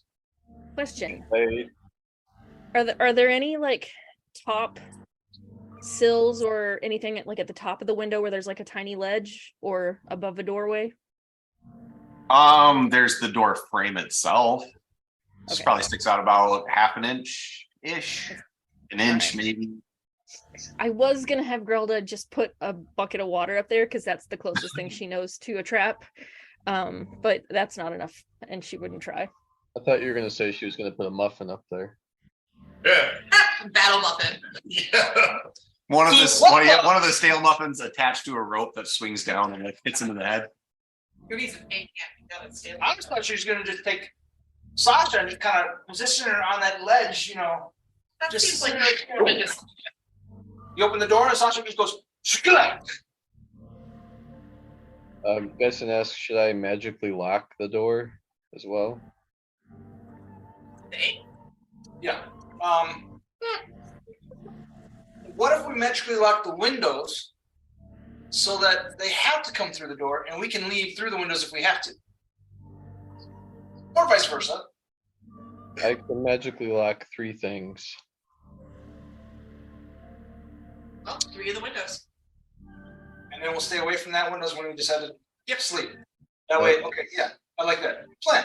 That's assuming that we're going to be taking a long rest right now, which I think we are. Yes. Yes, we are. I want some Rest, rest. yeah.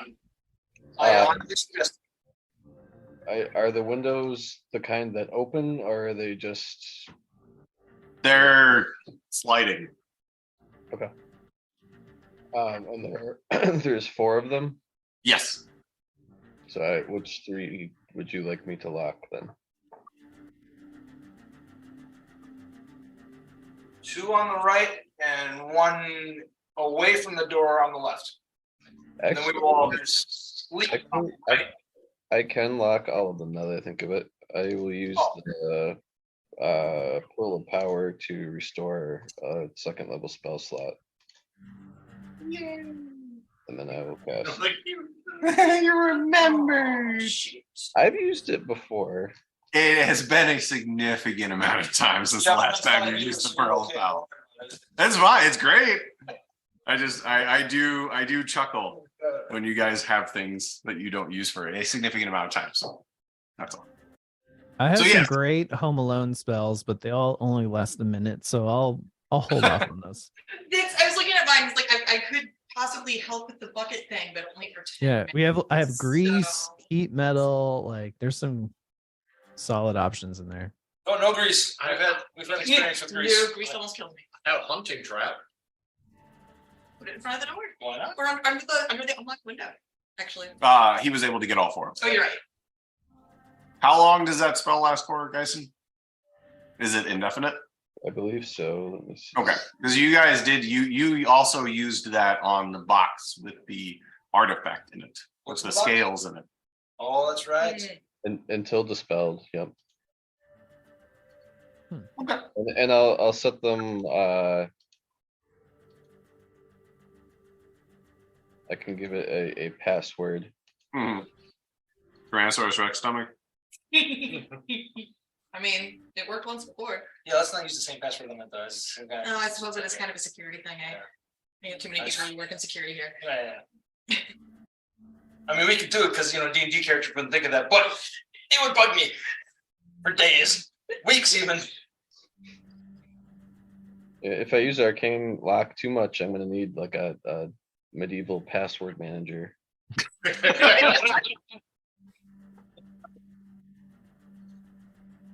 And that's how We the don't have a pencil. scribe wizard around, but That's how the pencil was invented. Just write it down, right there, right next to it. I'll make the password cinnamon beer. yeah. I like it. That's way better than your last password, which was so complicated I still don't remember it. Well, these windows are a little less precious than the other thing we locked. So Man, Well, we need Tarnin- to scream cinnamon beer before we exit the windows if we need to. You have to say that out loud in order to unlock the windows. Yes. or I can just dispel, like stop the spell. But Whatever. Okay. do we have any more cinnamon beer? I mean, now that somebody brought it up again. No, that's fine. That's fine. I mean, it's fine. It's probably better I don't have any beer right now anyhow. Yeah, we're good. I'll take first watch. I don't think I'll be able to sleep right now. all right, and then I will. Actually, I don't think I used my quick ritual thing since the last rest. That sounds correct. So I'll use my quick ritual thing and then cast detect magic. Did you say detect magic? Yeah. All right. Actually, sorry. I should probably use identify on just one of the necklaces instead. I'll do that instead. All right. So as you hold the necklace in your hand, you use the quick ritual, which makes it instant, like an action, as opposed to the 10 minutes. Is that correct? Yes. Oh, actually, the casting time is 11 minutes, so it'll still take me 1 minute. 1 minute. Okay. So so as you use that ability and you cast identify on the shark-tooth necklace, you do realize that it is an amulet of water breathing. It gives the wearer the ability to breathe underwater and to move underwater without any penalties. That's not anything I expected. Wait, if you tell us that. Dude, would I be able to tell if there was some kind of curse on it that turns people into frogs? Unless you are kissed by a princess. No, I'm kidding. No, there's nothing additional that you're aware of. Barracuda. I would love so much if this was the moment where we found out that Sinishi was a half-orc princess. Somebody gets turned into a frog and Sinishi has to kiss them. What? And it's I think it might be more appropriate that when she kisses people, they turn into frogs. I think you might be right on that. That is more stylistically appropriate. All right, but yes, you are not like you don't notice any. As far as I know, identify does reveal curses. I could be wrong. I might need to reread it, but so you are not aware of any curses associated with it. You learn its properties, how to use them, whether it requires attunement, how many charges it has, if any spells are affecting the item and what they are, and if it was created by a spell, what spell created it.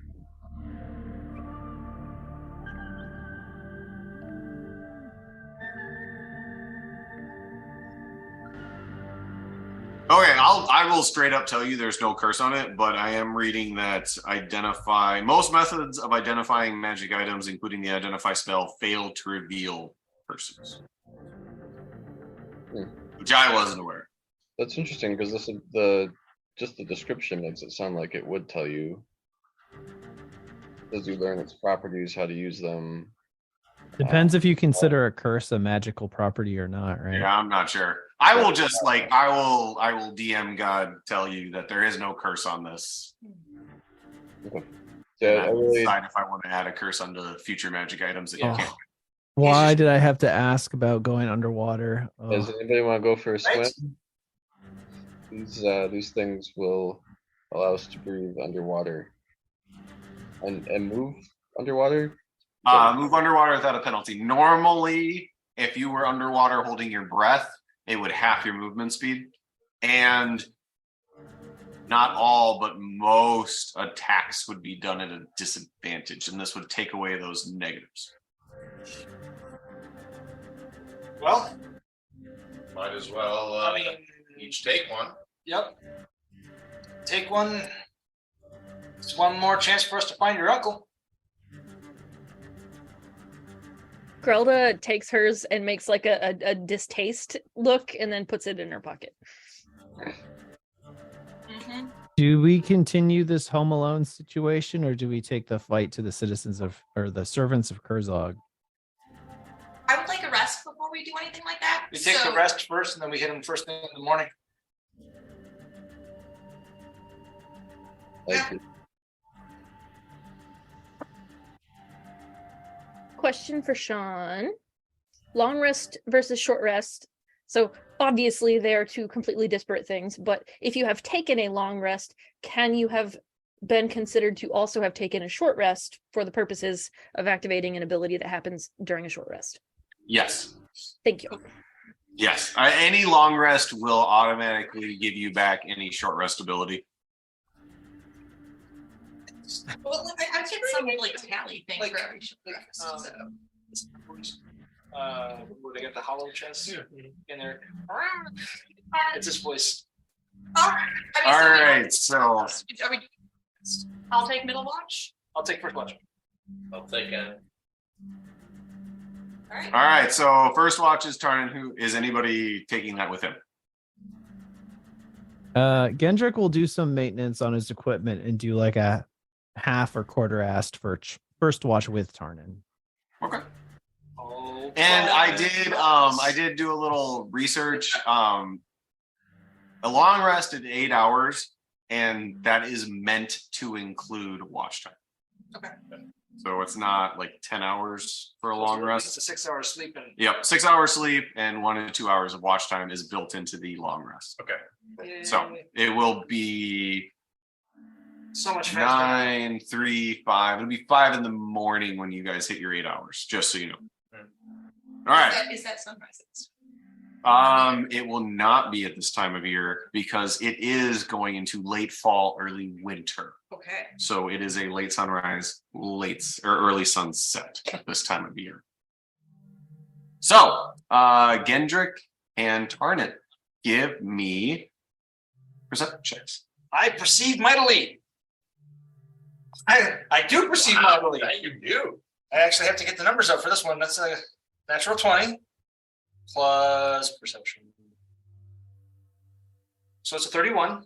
31. Okay, Gendrick. I perceive my hair is growing. 16. 16? My All right. perception is going. Is there anything in particular that you two, Gendry said he was going to tinker. Is there anything else you two would like to do during your 2 hours of watch time?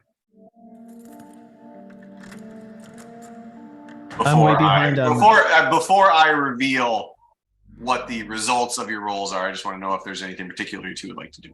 Gandrick is behind on his machine maintenance and, you know, making sure all the runes are etched properly in the oils. So he's just going to focus on that. Turner? Nope. Got my ears on. Just checking out everything that's happening. Subtly note the difference between Icky's snoring and Sanishi snoring and how it relates to Gyson's breathing and with the 31 probably Grelda's heartbeat. I don't know. No, Grelda snores like a chainsaw. I'm surprised you can hear Icky over her. Grelda is very loud and it does echo off of the wooden walls. Icky, however, his sleeping sounds are not so much snores as they are almost gentle whistles. Bird whistles, like a really soft bird whistle.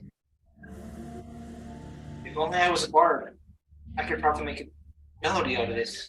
But as your 2 hours passes, you don't notice anything that makes you curious or perk up or any such. Curious. So your 2 hours are done. Okay. And it was Sanishi and if anybody else. Gently tap Sanishi in the foot. Good turn. Is anybody going to watch with Sanishi or is it just going to be Sanishi? Just so I know. Grelda wants the last one, just so y'all know. That's what I keep on. Just some quiet plucking, some more. All right, Sanishi, give me a perception check. And this would be at 11 o'clock. 14. 14? All right. Is there anything in particular you would like to do? Just lay it on me. Turn this. Come on. As quiet. Stop. She has been a practice bard for almost 3 weeks at this point. Almost 3 weeks. So That's almost long enough to get used to loud chainsaw-like snoring. Almost. actually 2 weeks. I think it has been a hair over 3 weeks. Definitely slept like a baby now.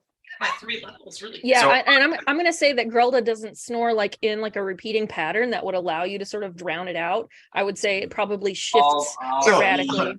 This is Every- not my first time doing Every this. couple of minutes under her breath, Nishi is like, and has to start over with Grelda's new snoring pattern and start again. And then she changes it. And like just the timing keeps changing and it's just screwing you up. Yep. And just under her breath, she's like just cursing Grelda. And then starts over. I will say about 90 minutes into your 2 hour watch, you do begin to hear an ice cream truck bell. No. At first, you are unsure whether it is Icky's tweeting or the sound of your mandolin, but you do begin to hear some kind of soft, irregular noises from outside of the cabin. They begin and they don't seem to get any louder, but it seems to go on for a few minutes and then stop. And then a few minutes later, go on for a few minutes and stop. And this kind of goes on and off for the last half hour of your watch.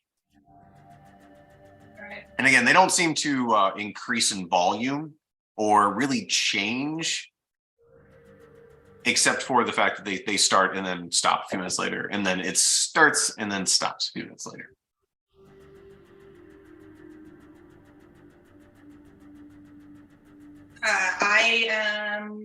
I'm gonna wake up next shift and let them know that I'm hearing these weird things. All right, Grelda and Icky, it is 2, 9 to 11, 11 to 1.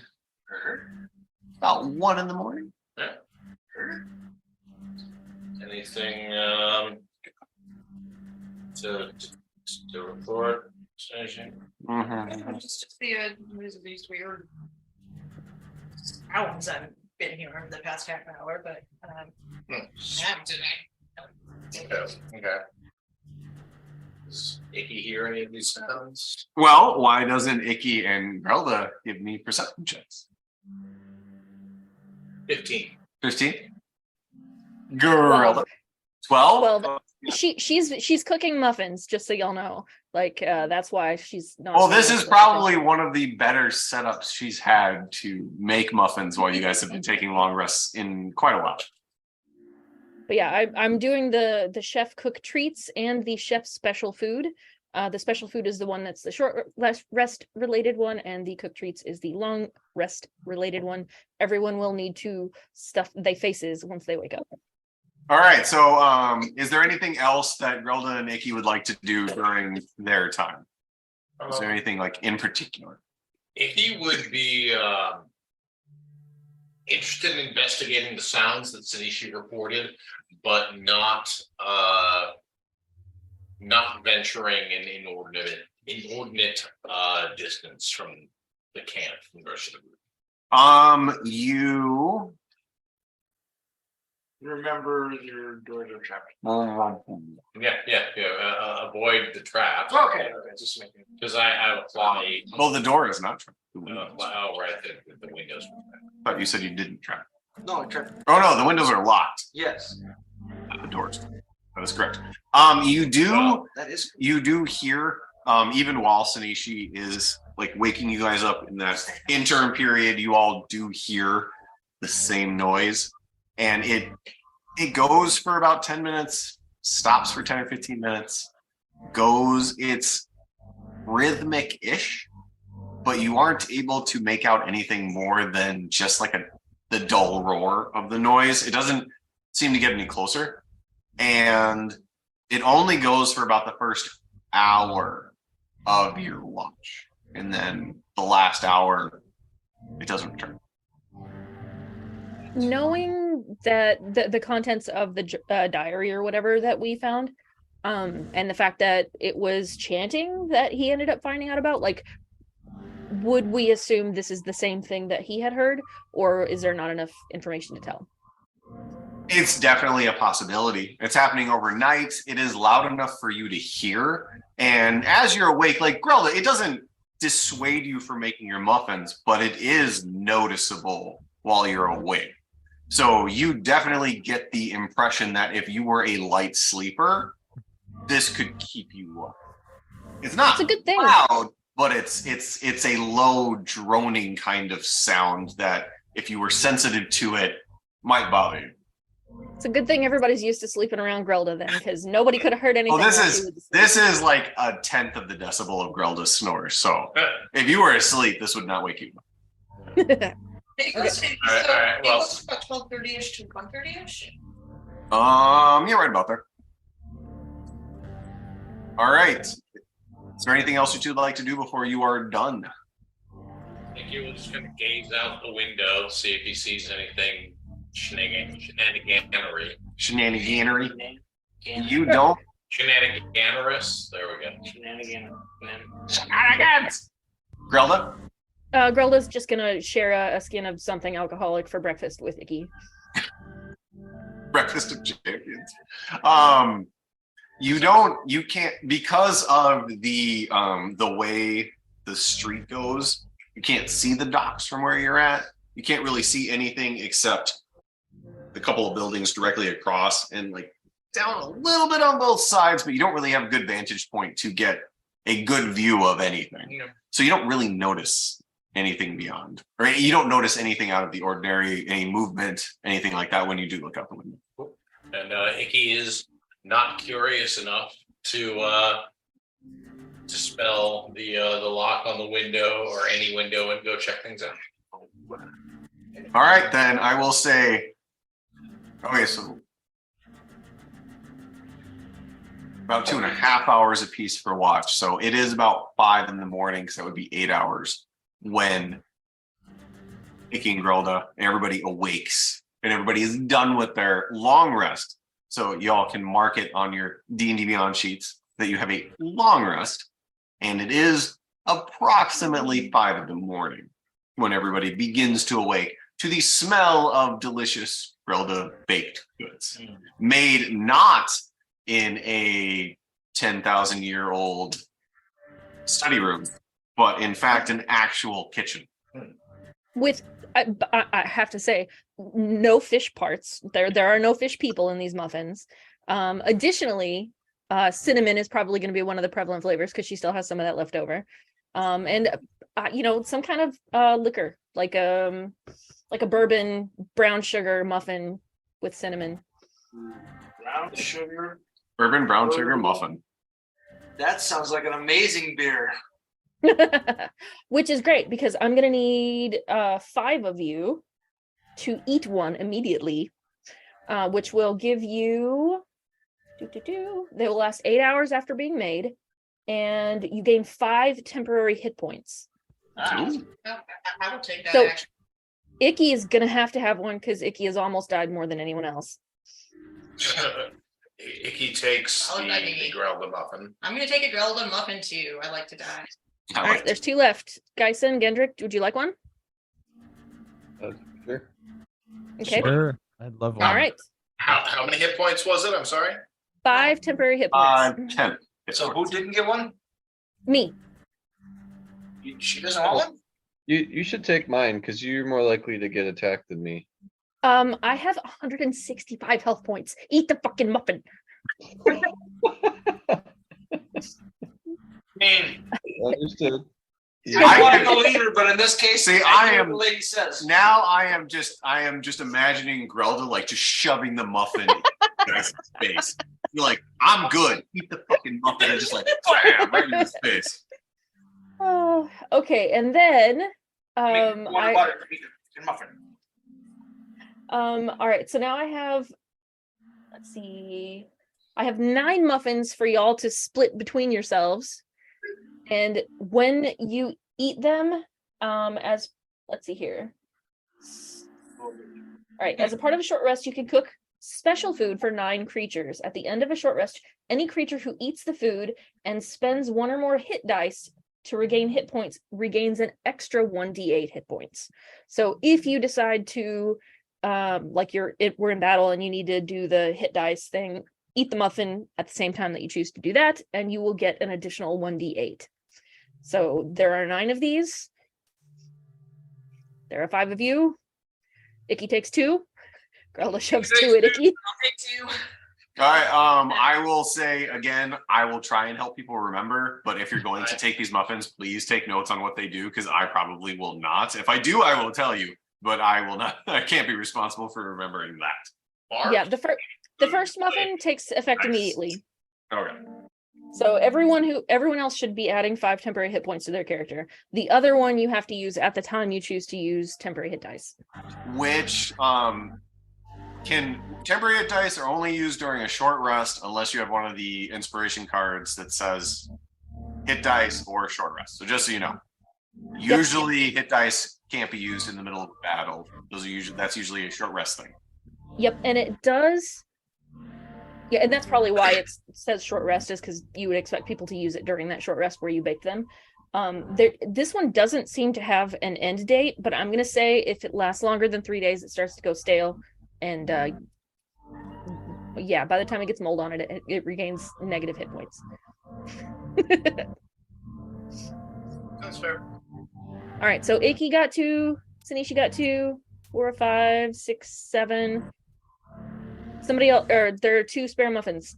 Who wants? Okay, who wants the last spare muffin? I'll take one. All right. Thank you all, and enjoy the muffins. Take. What is that ability called? Chef Special Food is the one with the short rest, and the other one is Chef Cook Treats. See, I know these are real, but it just sounds like you're making that up. just look under defeat the DM's plot. It's under This is a confrontational. Hey, I'm trying- sending it. I'm You're not sending it. trying to Okay. defeat, Um. just trying to make a good everybody enjoy. There you go, Sean. I'm actually looking at it right now. I'm just Oh, trying okay, to, fine. agony of defeat.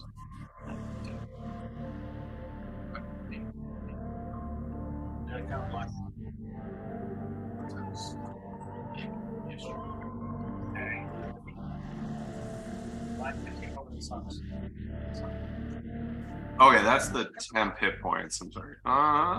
Cook treats is the 10. All hit right, points. it only lasts. The cook treats only last 8 hours. Yep. The special You- food has an unknown amount of time. Special food says these special treats last 8 hours after being made.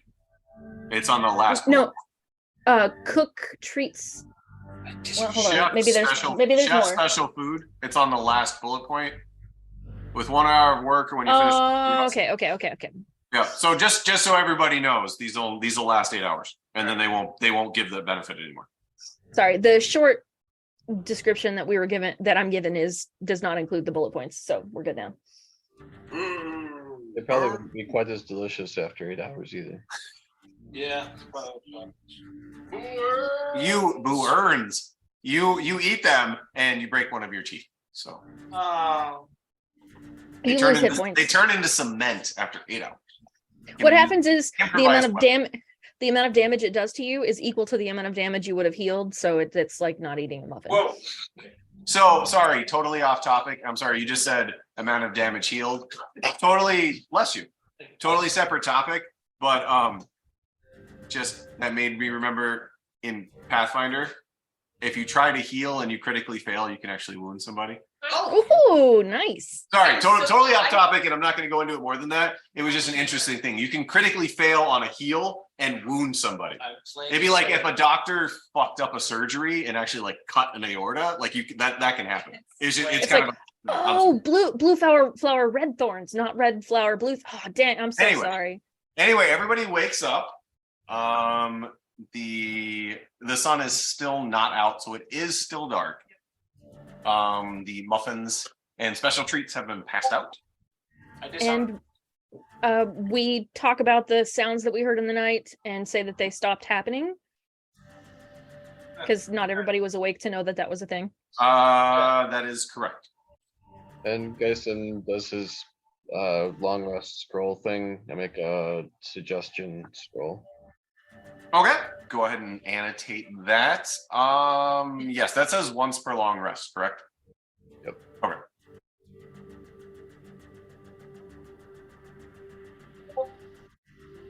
Then it is your time.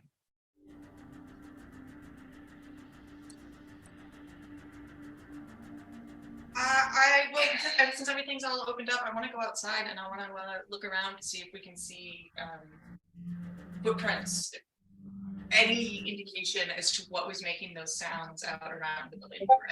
All right, Sanishi heads outside. Give me a perception check. So as everybody is doing their thing, Sanishi gets up, opens the door, and steps outside, and doesn't see anything that gives her any indication that there was anything passing by, in the road in front of the house that night. Okay. So guys, I think we might be going insane. Don't see any sign of what could be made noises. Sanishi steps outside and said, "I ain't seen shit." I ain't seen shit, guys. That's about right. To the ducks. I'm sorry. I just want to say the actor who did that role has been in several very, very known things, and it kind of cheeses him a little bit that that's still the thing he's most known for is being the guy who said that line. Fucking Bam. Tuvok. He was Tuvok? Yeah. What? I didn't know that was the same guy. Yep. Mind blown. Tuvok is such a big character. You get a level for I'm kidding. I'm kidding. For telling me that. No. Anyway, so Tarnin makes a suggestion and begins to walk out towards the dock. I just wanted to crush your dreams. That's all. You're welcome. Mission accomplished. Is everybody going to the dock? Is anybody not? Yeah. Just making sure. I don't want to make assumptions. Yeah. He'll head to the docks. Okay.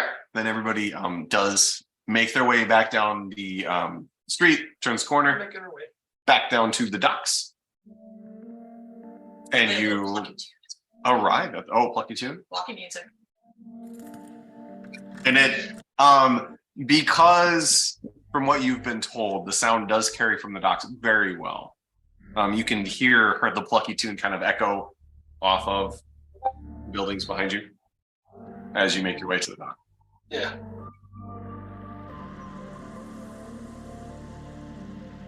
Well, at least they know where we are now. You do arrive at the dock, and you hear the sound of the waves kind of lapping up against the wood. Grolda is still personally bothered by the fact that there are no birds. That is so weird. Like any battlefield, birds are there to pluck eyeballs and whatnot, and there's just nothing. And I assume no rats either, because I will say that you have not. Nobody's done a perception check this particular trip, but you have not yet seen any animals. Just with your passive perception.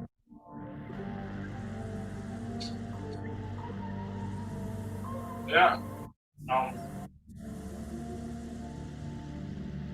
If they don't come back up, the necklace doesn't work. No, that doesn't make sense. If I come out panicking and spitting, the necklace doesn't work. And then running goes into the water. Wearing the necklace? Yes, with the necklace. Yes. And necklace. He just holds it up and walks in.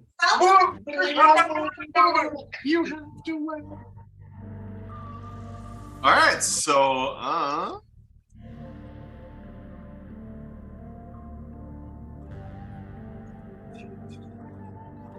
so as Karnan puts on the necklace, makes his way in, as the when everybody Sorry. Sorry. There's actually, have you heard the audio behind that? There's audio with it where it's like, get out of Satan. Anyway, so Tarnan makes his way into the water, and as your head goes below the waves, like the first wave that lap up, you tense up and you take it, you're like, and you realize that you can feel the water rushing in to your lungs.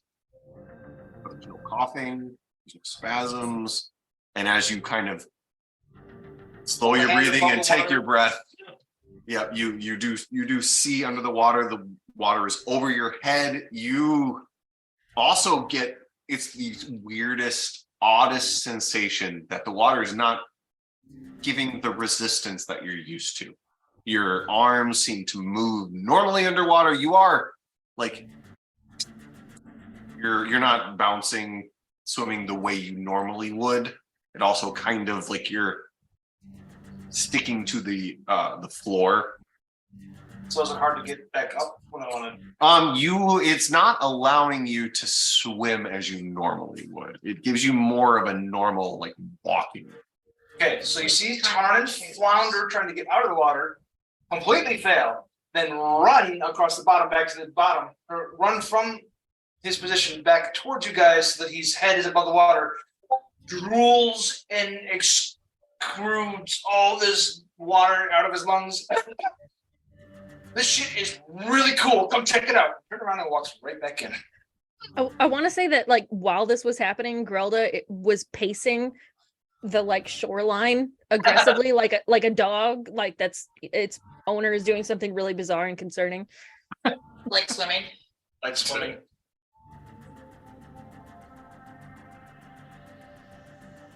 Grelda is not going to be the first person into the water. Yeah, she will in fact be the last person into the water. I think Sanishi and Grella are going to be fighting for last into the water on this one. Actually, that's probably good, because the only reason that either of us would go in is if we were afraid of looking like a coward to the other. Pretty much, yeah. But glad we have each other to bounce off of that way. I'm gonna think he feels any different, guys? Like evilly or fishy or anything? Because that was a really quick turnaround for Tarnan. Icky will get like, he's got his necklace on, like gets close enough to the water where like some of the sea spray like, hits his feathers, and he just like shudders it off, and then just like takes like 3 running steps, jumps up into the air, like flies up like 20 feet, and then just dives down into the water. Would you say that's a swan dive? I don't know, because Hey, your words, not mine. it might be a swan song because he doesn't have resistance in the water anymore.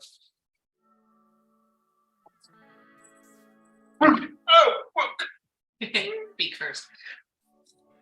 It's a little crick here. I don't want to be.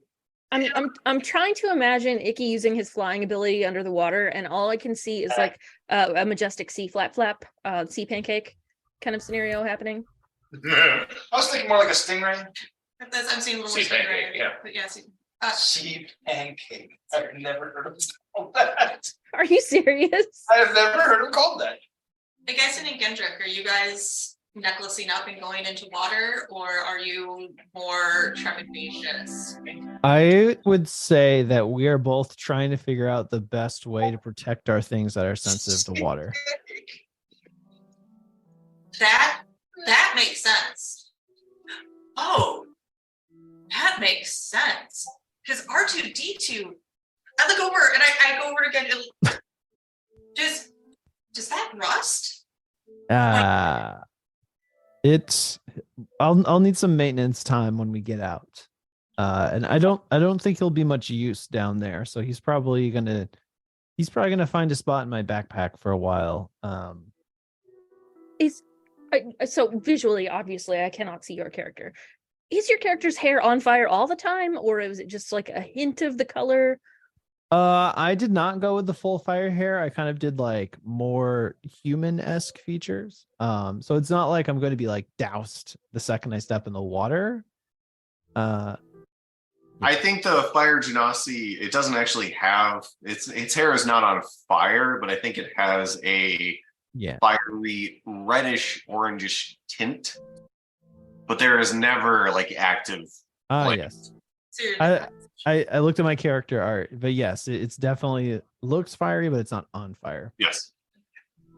Just like the water genasi has a damp look to it, but there's not like active water flowing off of it. Do our spell books okay in the water? Are you going in the water? Well, if everybody else is, I'm gonna go in. Thus far, the only person who seems enthused about the water is Tarnan, and Icky did his he did his best. He wasn't super thrilled either. So why are we in the water? Why did we do this? I don't know. I will say that with the necklace on, though your clothing seems to flow as it normally would against the water, it does not seem to become soaked. Your clothing does not get wet. The water gets your clothing. No, I'm kidding. The water does not seem to affect the things that are carried by you. This does not go for things that are attached to you. So unfortunately, Owlivander and WD-41 do not gain these benefits because they are not considered to be carried by your characters. Makes sense. Don't think that I didn't catch that they might be giants reference there. Thank you. I appreciate it. I was hoping nobody said anything, so I didn't know if anybody got that. Thank you. Is he a dot? Or is he a speck? When He's underwater. Does he get wet? Or does the water get him instead? Nobody knows. Particle man.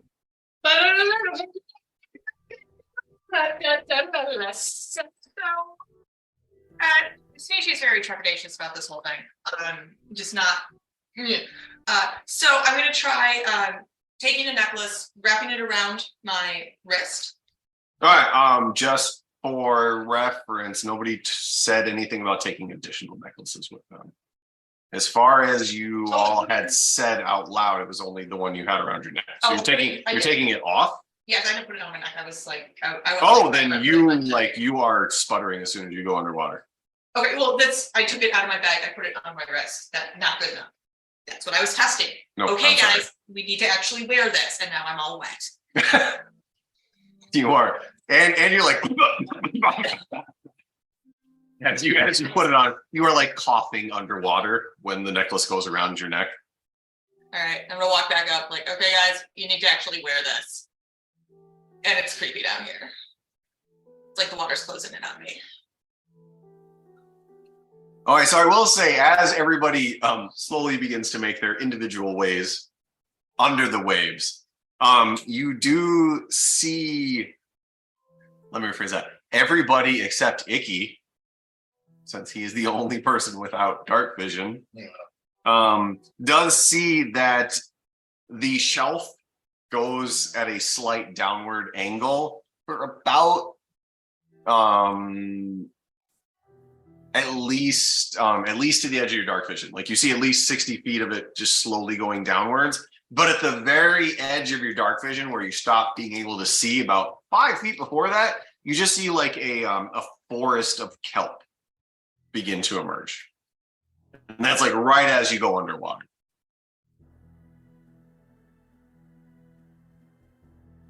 Grelda sighs real deep, pulls the necklace out of her pocket, puts it around her head, and underneath her breath, real low, she says, fuck it, and then just wades in as though she's like going into lava, basically.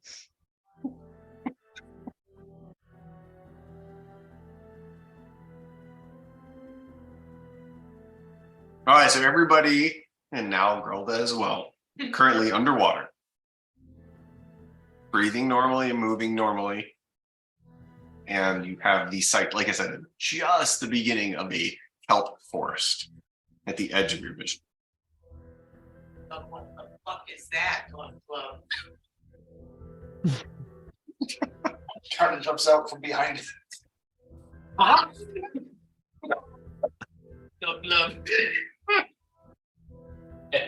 Can he fly underwater with this shit on? Is he pretty much just? If it gives you walking.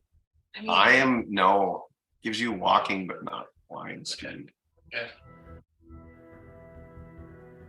Just gauging what level of shenaniganery I can engage. I will say, like, it gives you your normal walking speed. Like, you still have your monk quickness, but as you extend and flap your wings, you do not get the resistance you normally would from air. Okay.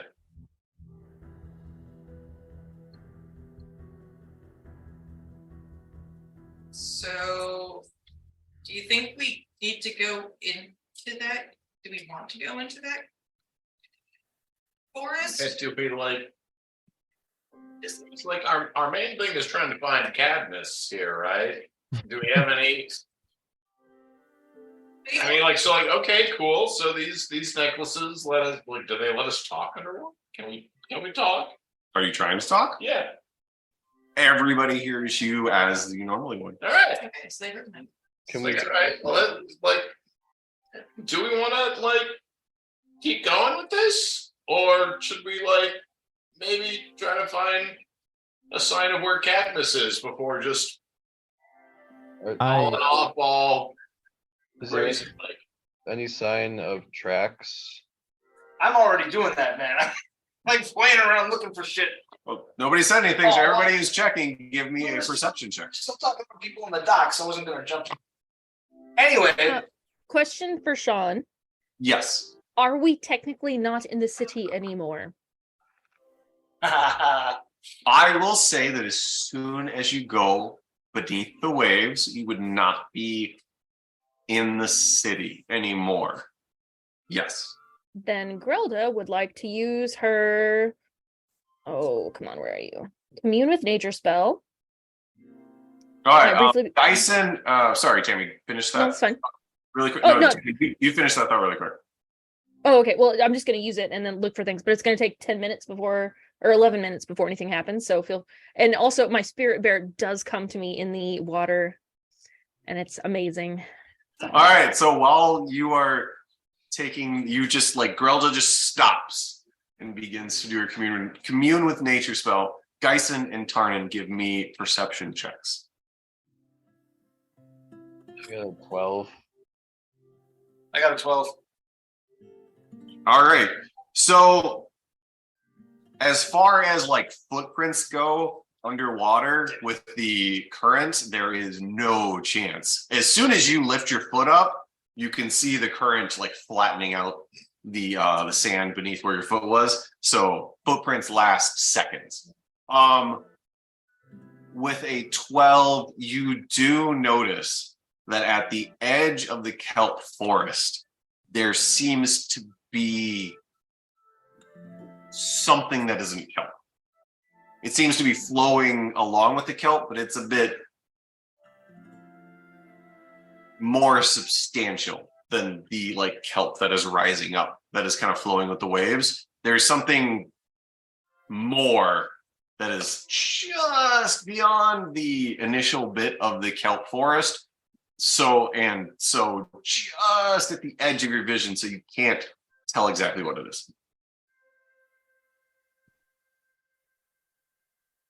I will sneak forward. Give Snuck me an underwater stealth check. Oh, I don't have underwater stealthing. No, give me a stealth check. Grelda, are you letting anybody know what you're doing, or are you just doing it? Because you haven't said it out loud. I know in the past she has not said anything and it made it awkward. So I would say if someone was listening, they would hear her say that, I'm going to see what I can find or something like that. All right. And since everybody hears normally, I will say everybody did hear that. 23. 23? All right. How far forward are you planning on going? How far did you say that wavy thing was? The kelp forest dark vision 60 feet. Kelp forest began at about 55 feet, and that dark thing was like right at 60. So we'll go 30. Sure. Also, anecdotally, I would just like to say kelp forests are where otters are, and I would love to encounter an otter. That is all. Otters are kind of rapey. They really are. They're not sweet creatures. Yeah, all otters and dolphins, not as cute as they seem. However, I still want to meet one. I agree. Tammy, it is very sweet how you are looking for a cute underwater otter in a vaguely like Lovecraftian side quest. I commend you for your hopefulness. It is adorable. So as Tarnan begins to move forward, it takes the majority of your 30 feet before you kind of get a better view of what it is. And it seems to be kind of wrapped in some of the kelp. And it seems to be a humanoid form. And it is swaying along with the current. Has it noticed me? As far as I can tell. It hasn't done anything except go with the current. You haven't noticed any non-current movement. Towards me, away from me, to the side.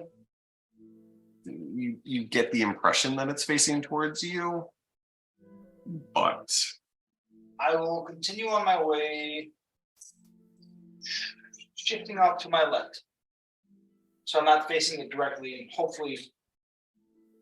How far? You went 30 feet. How many more feet? You're 30 feet away from it. It's 20. The kelp forest begins 25 feet from where you are, and the object is 5 feet beyond that. So it's 30 feet from where you are.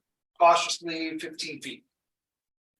All right. So as you go the rest of the 15 feet, you do notice that it is a human figure. It is wrapped in kelp, and it is deceased. And it is flowing along with. Is deceased? It's a human figure. Let me rephrase. It has not moved or done anything to signal to you that it. Okay. Not paying so much attention to that if it looks like it's dead. Paying more attention to the surroundings. Do I detect any other movement other than that? That's going to be hard to do in a kelp forest. In a kelp forest with the 12 you rolled before, I will say that at this close, you do notice 2 or 3 other kind of dark shapes that mimic that kind of spread out in the forest. But again, between the density of the forest, you being underwater, which even though you can breathe and move, the sight is just different than anything you've ever experienced. So it's just a little off. You notice dark shapes that seem to be moving with the current, but you can't. Using message Icky. Got what looks like a dead body here and a few others there. Are you nearby? I'm not turning around to look. So yeah, like I've been probably not more than like 30 feet behind you. Have you been moving with him? You also don't have dark vision, so you can't see. Oh, right. So unless Too blissful to notice that. yeah, so Tarnin kind of went off. You have your immediate vision, and that's it. It is, and it's like it's underwater, so there are no light sources to give you anything. So you are. Is it Gundrick goggles or something? Yes. He yes, did. He did. He has not activated them yet. Without them, you are basically blind. It's like Icky, like like floating around in the darkness, kind of like I don't know what's going on. And he just kind of like turns on the goggles and find my Monocle. Monocle, single monocle, and yes, you do see Tarnin kind of moving off in the distance. Then, So while this is happening, since Grella is stopped, Tarnin's keeping going. yep, it has not quite been 11 minutes yet, Grella, so I'm kind of gonna pull a. The only thing I can think to call it is a roller derby move, which only means anything to Nate. Where I'm kind of gonna go between the two and just kind of between the two. What? between Tarnin and Grella and kind of like bridge the gap so I can keep an eye on both of them and Okay. be within ish distance if either of them needs me. All right, Tarnin is about 50 feet away from Grella, so I mean you'd be 25 feet out and just Just stay a little closer to Grella because I know that she's concentrating, engaged in something, and Tarnin wants. okay. Gendrick, Geisen, are you two doing anything during this point? I'm gonna keep up with the group. I don't like usually I like to stay in the back with the casters, but I'm gonna stay up with the group. The group is the group's splintering a little bit. Tarnin is going way forward. Sanishi is about halfway, and then everybody else is back with Grilda. So it's kind of spread out. Right. So I might hang out with Grelda for protection. Okay. Then I do have my all-purpose tool at the ready though. Okay. And Geisen, are you doing anything in particular? If I noticed Grelda stopping the caster spell, I would hang out by her. I see she spoke what she was doing, so I would say everybody is aware of what Grelda's plan is. Which is why I'm. Oh, yeah, I would say you still have another minute or two before she finishes. Tarnin, is there anything in particular? I'm sorry, what? We still have a minute or two before Grelda finishes. Remind me, what did Icky say he was doing? Icky We can't see. hasn't done anything yet. He turned on his monocle, but he hasn't. Did you respond to me? He turned on his monocle, and then other people started doing stuff. So yeah, I'll respond as like, okay, I'm like, I can just barely see you. So like I can come up to where you are. I see you now. I couldn't see before. I don't have dark vision. Oh, But I got sorry, I forgot. Got it. Yeah, I forget. Yeah, this is really cool to me. I mean, I I don't get it. It's a dangerous situation, but this is really cool. I'm gonna, next to the. Never mind. Focus. All right. Dead bodies or something. It's gonna go get closer. Maybe have my back in case it's not dead. Icky will make his way towards Tarnan as quickly as possible in a sneaky fashion. Sneaky. Yeah. Okay. I want to get within. Well, I'm only 15 feet from it now. Yes, the first one. So sneaky. So I'm 15 feet from it. Can I detect a mechanical arm on this first one that I'm looking? With that perception roll, you do not notice anything that would make you think mechanical arm. As you get closer, you do see it is a middle to late aged woman, human. Okay. She seems to be completely like caught in a few different kelp strands and just kind of floating there. Obviously dead, obviously drowned, looks very human, does not have any of the features that you noticed on any of the creatures that you fought on the beach. She looks like just a drowned human woman.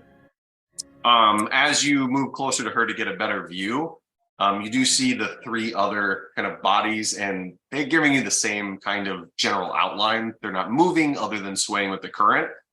Past them, just coming into your vision, you do see a much larger object.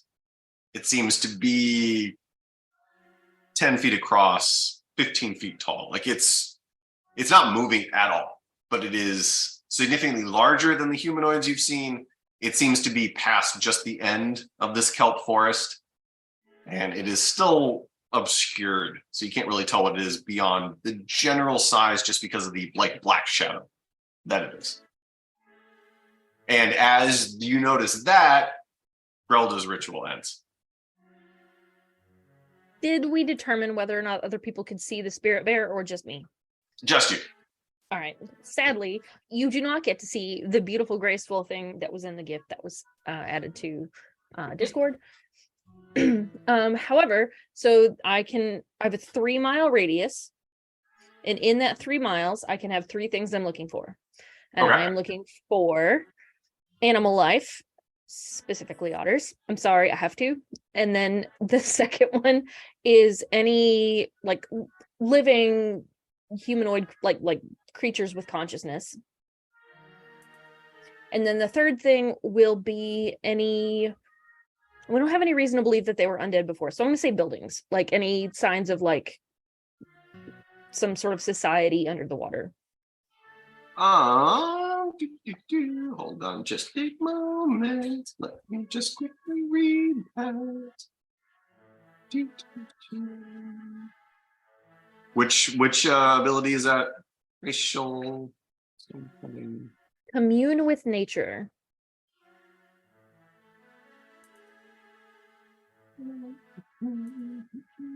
And I believe we named the bear Greg. So Greg the bear. It is Greg the bear. Yes, Yeah. It is Greg the bear.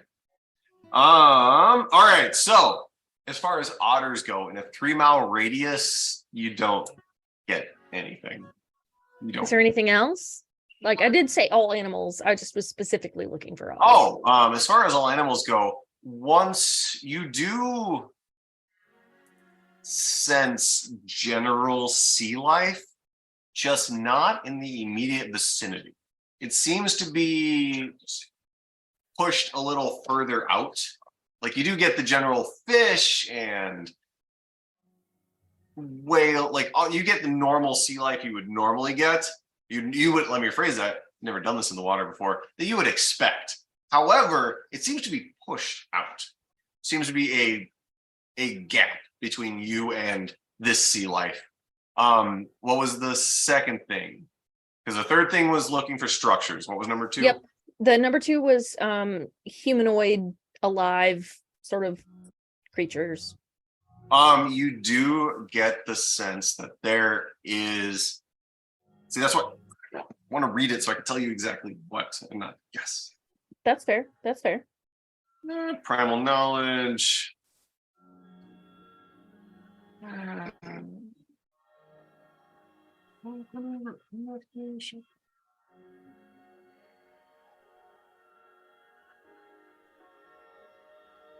Prevalent plants, minerals, animals, or peoples is really kind of where that falls.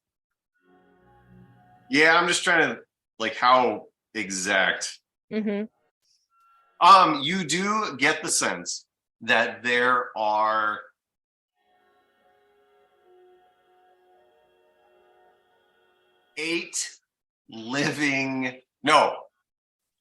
7 living humanoid creatures within that 3-mile range, and 1 living not humanoid creature.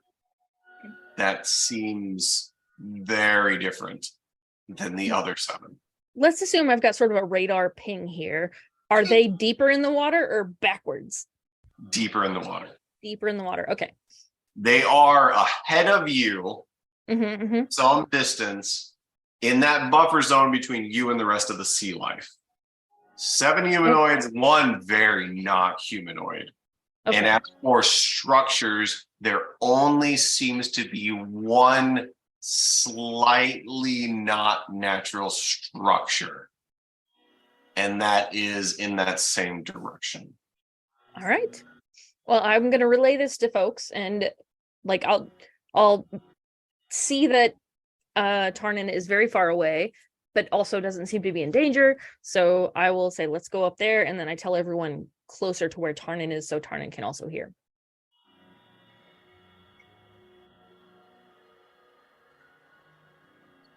At that point. The 7 humanoids does not include our group, right?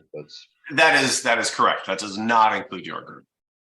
I would say that Grelda would be able to pick you guys out specifically, since you're so close to her. If you were separated, it might be a little more difficult, but she can kind of tune the 5 of you out and look beyond.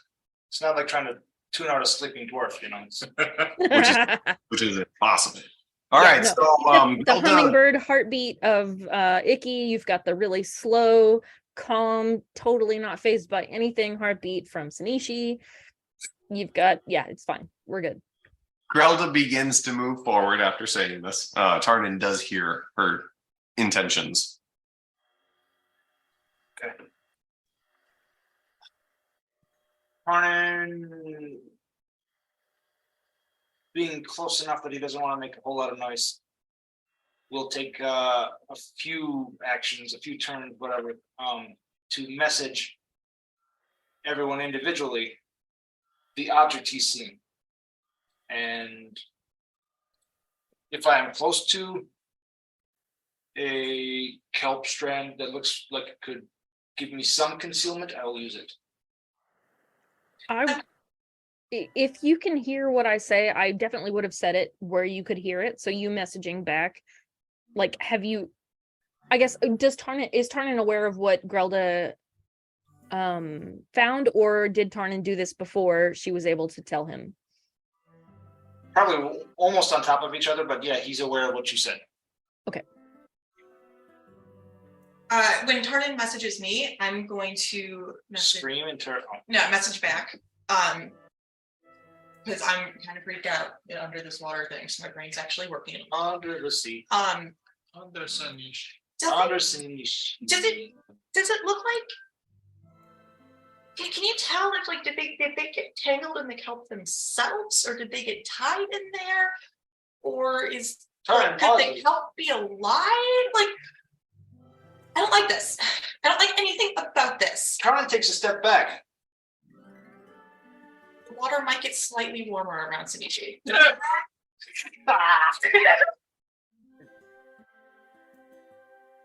Tarnin takes a chance to get the kelp now.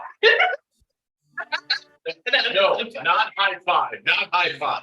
Not for that. I don't like any of this, guys. This is That's very it's coming It's, to me again. The brain is working too much. yeah, interesting point, Sanishi. No longer bothering to message, actually saying it out loud and taking a step back. Okay. Good call. Yep. Out of my element. Understood. Okay. I will look into that. Grelda is not there, but if she was, she would out loud say, "We're breathing this water right now, Sanishi." Give me a wisdom check. Oh God! I can do that. I can do it. You're not making it I rolled any an easier 18. for these nerves. Rolled an 18. What do I have for wisdom? +1, so 19. 19?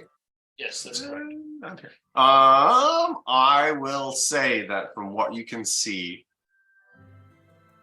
it seems to be naturally tangled. There doesn't seem to be knots or anything like that. So foul play isn't indicated. Got it.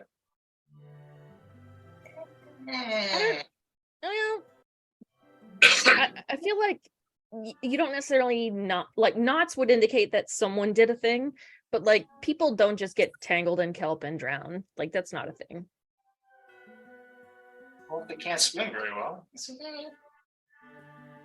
I mean, They live next to the ocean. And also, like, I've met many fishermen that don't know how to swim to save their life, which is kind of sad. okay, But I also fair. get your point. These guys like grew up there, and okay, yeah. All right. As Tarnin discerns that, is everybody okay with taking like 5 quick 5. on that note? On that note, Yeah. All right. Yes. degrees. So we pick up underwater. Yeah, questioning the kelp. Everyone is aware of what Grelda has learned. Is Tarnin still hiding behind a stalk of Oh, kelp? Tarnin took a few steps back because of the Shanisi peeing in the water, saying, "Oh my God, it's gonna eat you!" Wait, what? I don't trust anything under here. I do not like this. You can do that? Oh yeah. Maybe. I don't fucking know. We're underwater now. Everything's different. Isn't it great? Yeah, Grelda is profoundly uncomfortable, by the way. Like she has been this entire time. Her braids are like floating upwards, like whoop da. Plus you're And she is just very not down for this whole situation. She's here. She's got this grim look on her face, like I will just make this work, but it's definitely not her favorite.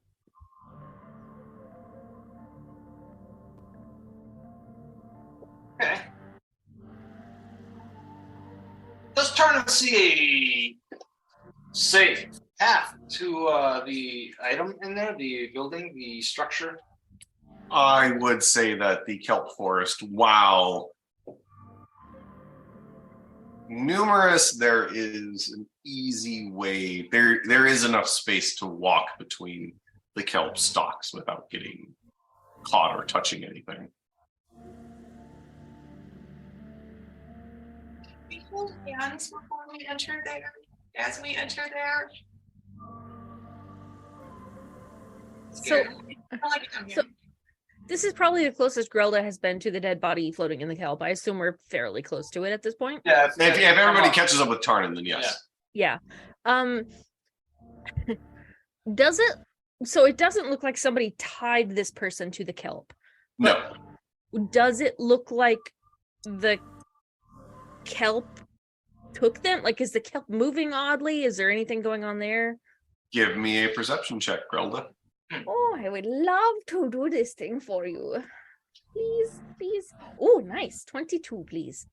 Nothing about the kelp makes you think it's moving oddly. It seems to be flowing with the general current. All right. It waves back. Hi, Grelda, come It opens up another fold and lets you see. Was that I'm sorry, was that you, Nate? That was terrible. Please never, ever, ever, ever, ever use that voice again. That was me. Sorry. That was you? No, never, never again. Never again. That was very much definitely again now. You're welcome. No, that was a balloon tied to a freaking drainage gate, is what that was. Like that. Welcome to our next NPC. Yep. Thanks. Thank you. That's all right. Does anyone have any objections if I cut this one free? Nope. Done. Kill it. I'm gonna use a small knife. I won't do anything fancy, just a small blade Oh, to try and saw yeah, the it base of the is. kelp. I mean, it's Oh, kelp forest, so it's decently. I mean, it's thick. It's a few inches around, but you're able to cut through it relatively easily. There's a couple of stalks you have to cut. I think it takes a full like 3 stalks that this person seems to be like kind of wrapped in. And as you cut them, with a little push on your part, the body seems to begin to kind of float upwards. And you're not that far under, so you're only, 15, 20 feet under the surface at this point. So it kind of makes its way up to the surface.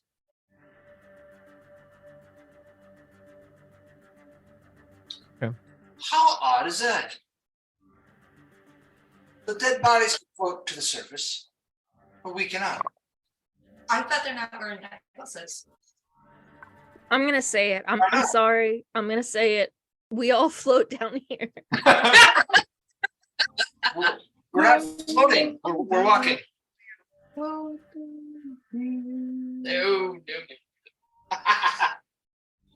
Anyway.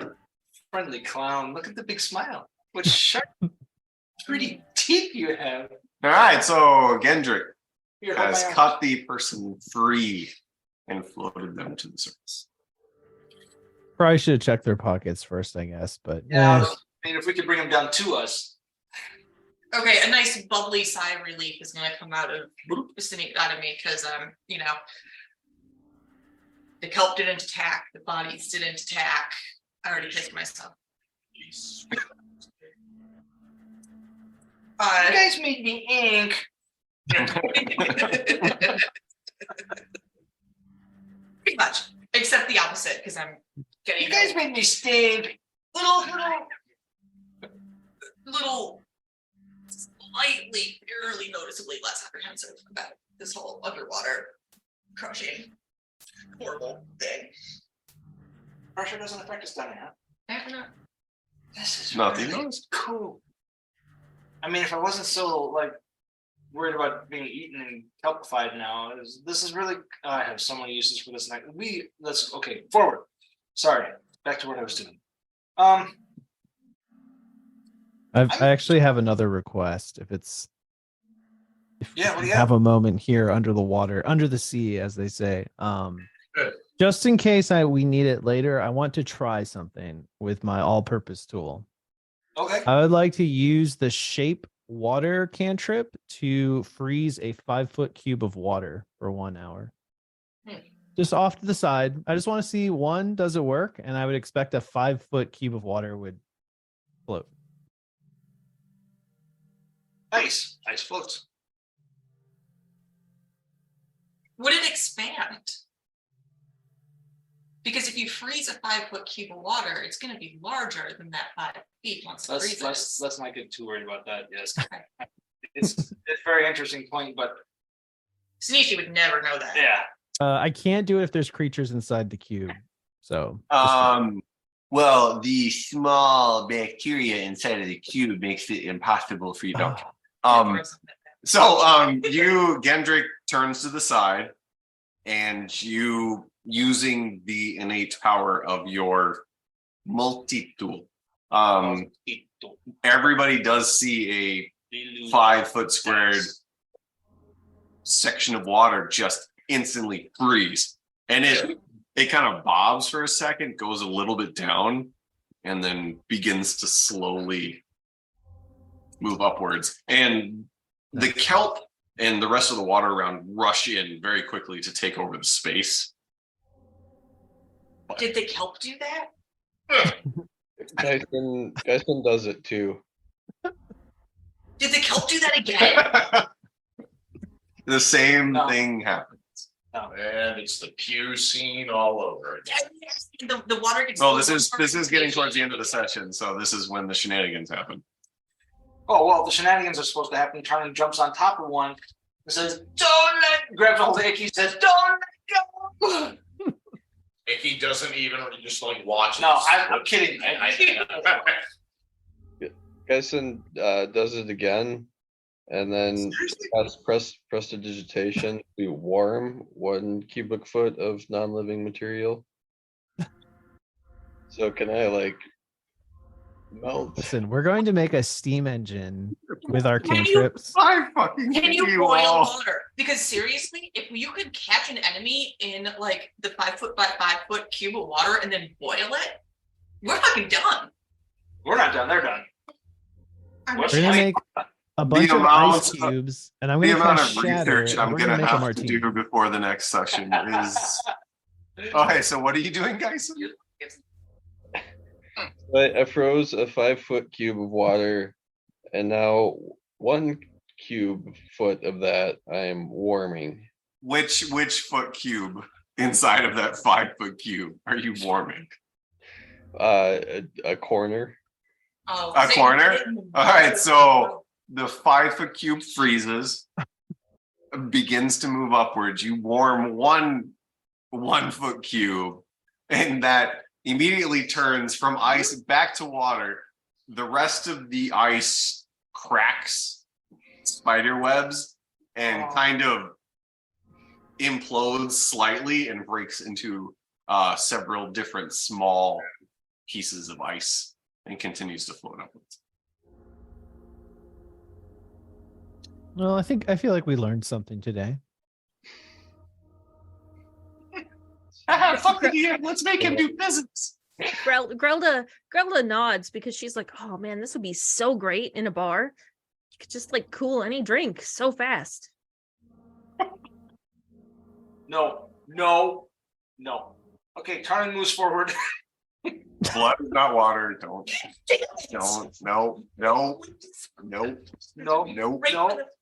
Nope. Anyway. Tarn moves forward Okay. towards the object, cautiously sneaking. All Not right. touching the kelp, just in case. All right. So, what is everybody else doing while they see Tarnan begin to move into the forest of kelp? Into the woods. I'm gonna move forward too, hopefully managing to both stay with the group and keep Tarnan in vision because I still don't fully trust that this kelp isn't gonna try and murder us. And Icky will likewise try to stay within 15, 20 feet of Tarnan. All right. Is anybody not following? Yeah, which ones do you decide to be safe? All right. In that case, as you begin to move, as you move forward, the larger object, 15, 20 feet, begins to come into view. You notice that the floor on the floor of the ocean has continued to kind of go slowly slope downward. The object comes into view, and directly past that, it half continues to slope downward and half just drops. There's a huge black drop. That picture. Something like that. The object coming into view is a large carved pillar. It is a line. It is a stone statue of a fish man with a tail instead of legs that seems to be looking towards the shore. That is what you see from about 30, 40 feet away. So upper part of the body, man, lower part, fish, is what we're It's the seeing. merman. So the Yeah. part Hey, you said it. The merman. But as you are, if you continue to move forward, you do notice that its mouth is open and it has a larger than normal human mouth. The top half looks human, but the mouth is open and it is very well carved, sharp teeth on both the top and the bottom of the open mouth. Message the guys. Detect magic. You can respond to this message. Not quickly. Okay. Message to Gendrick. Detect magic. Question mark? Unfortunately, no. Okay. I could maybe dispel magic. Are we not sure that it is magic? I don't know. But Does the merman start talking about the essence of water? It'll reset. We're back where we started with Zoolander. Yeah. Seriously. Well, I guess I'm gonna gather myself Deep breath. Go a little wild-eyed when I realize I just took a deep breath of water. Tyler was waiting for that. You can almost see him go. And then the lights go on in your brain. He just smiles. I just go up to the statue and do, without touching it, I would like to inspect the statue a little closer. Let me just I pull out my weapon. So as you approach the statue, you do see that the bottom half is scaled, the top half is definitely human. There seems to be multiple rows of sharp, jagged teeth. The statue does have a sahedron on both pectorals. It is a male.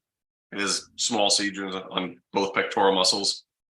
And on the base of the statue, there is an inscription that you do not know the language of, the origin of the language. It seems to be it's only in the front. It's a couple of lines.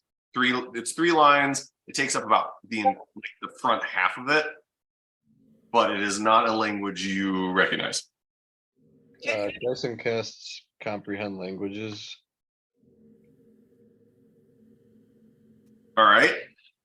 As Geisen comes up, and is that a cantrip or is that a leveled spell? It's like a freebie first level spell. Like I have. Oh, that's right. You can do it like once a long rest for free, right? Okay.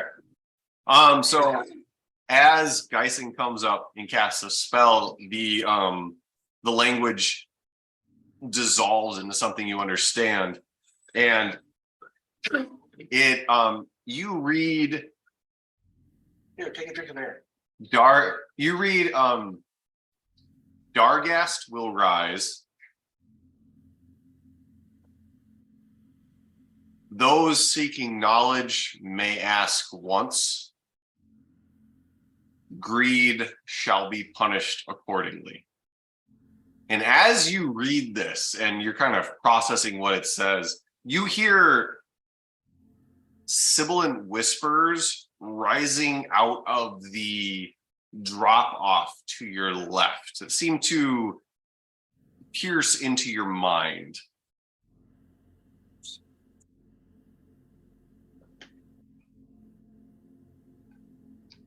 I like read it off to the group as I read it. Does Grilda does Grilda recognize the sibilant whispers as being similar to what was heard during the watch? No, those were low droning noises, so you wouldn't really be able to discern if they were the same or not. All right, Iki. It was the text on the statue was Dargast will rise, those seeking knowledge will be answered once, greed will be punished accordingly. Yes. Okay, thank you.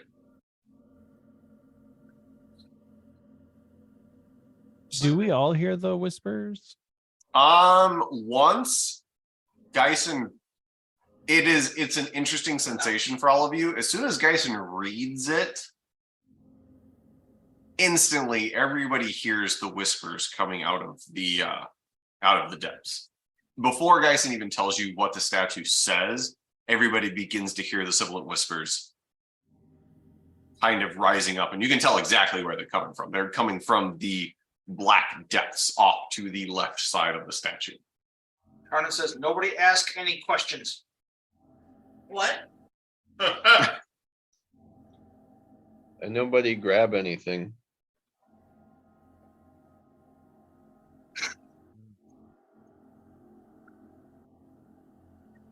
I just want to say, like, Sean has already said we role play so well that he can't give gifts for when you do something really well. But Sanishi, that was amazing. The really sad part is, Turner, it went through my head. Are you aware that there's a question? Son of a... Yeah. I'm sorry again, breaking with D&D. Has anybody seen the the preview for the D&D movie where they revive dead bodies and do ask the dead the questions. Yeah. You get 5 questions. Did you just say it like no? Yeah, they're asking questions back and forth to each other, and the dead guy is answering them. And after the 5th question, they're asking back and forth to each other. He just stops because he answered 5 questions. So they literally have to go like dead body to dead body because they can't stop asking each other questions that the dead body answers. It is hilarious. Yep, that's the way it should be, though. Yep. Sorry, I just didn't mean to break it, but that is like I watched that and it's like that is what I would try and do if you guys did that. Yeah. I would totally do that, and it is hilarious. Anyway, so they're back to the creepy whispers. That's totally on brand for what I was talking about.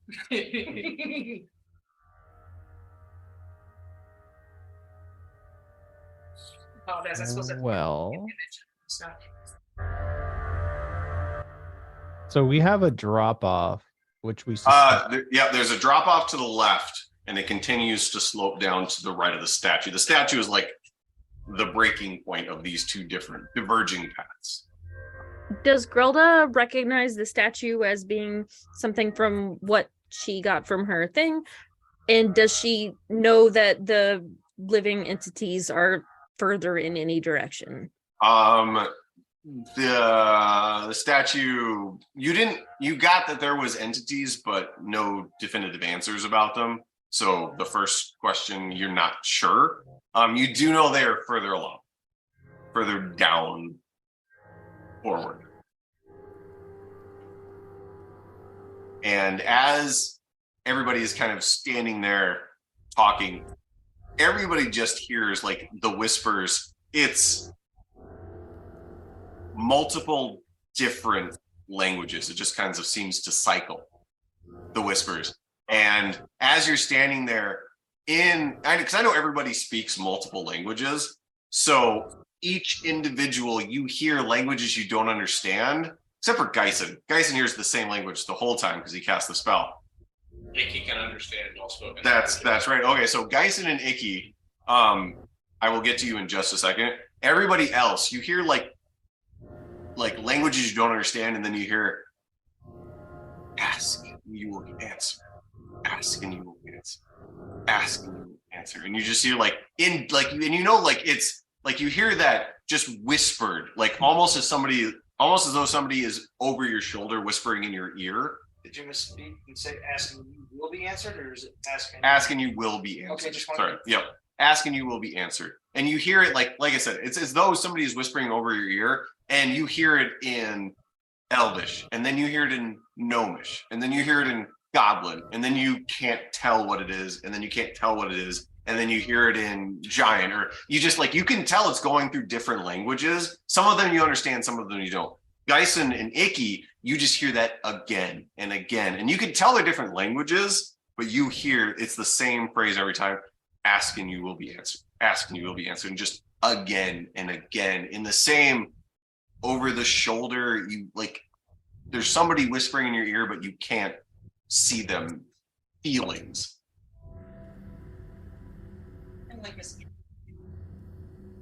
I think Gendrick would be like, well, we came this far. Where? And I think to the statue, in its general direction, he asks, where is Cadmus Crowflare? No, I'm kidding. Sorry, I was just trying to be dramatic. Just tell me what saving throw to make. As you ask this out loud, everybody, I'm just going to assume everybody immediately looks at you with an oh shit look on their face.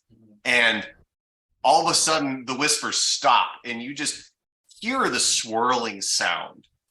And in what language did you ask him? Was it just common, or was it a different language that you speak? Ooh, that's a good question. I'm going to mix it up and I'm going to say primordial. All right, then you ask who speaks primordial? Geisen and Icky obviously understood. Oh, okay. I'm just because I don't know what. I believe that's Genasi, basic. So that's kind of why I did that. Yeah, kind of.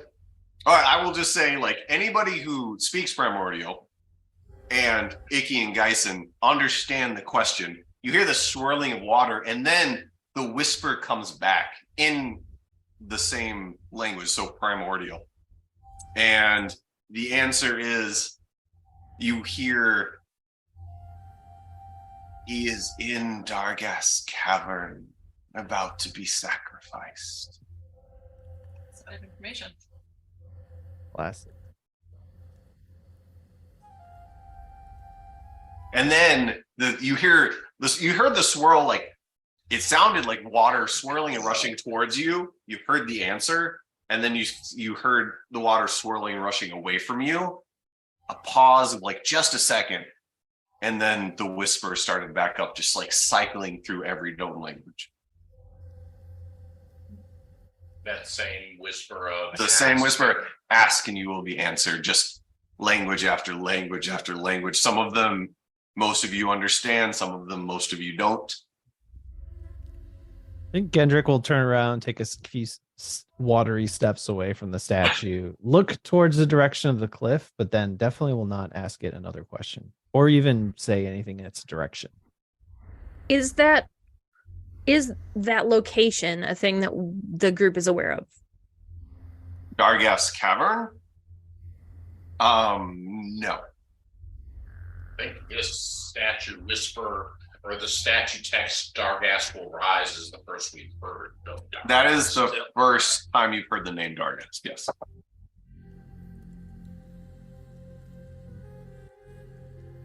I'm going to say Grelda wrestles with questions about beer recipes for a little bit and then says, where is Dargas Cavern? In Arakoquin, just to, like, be weird. In Arakoquin, all right.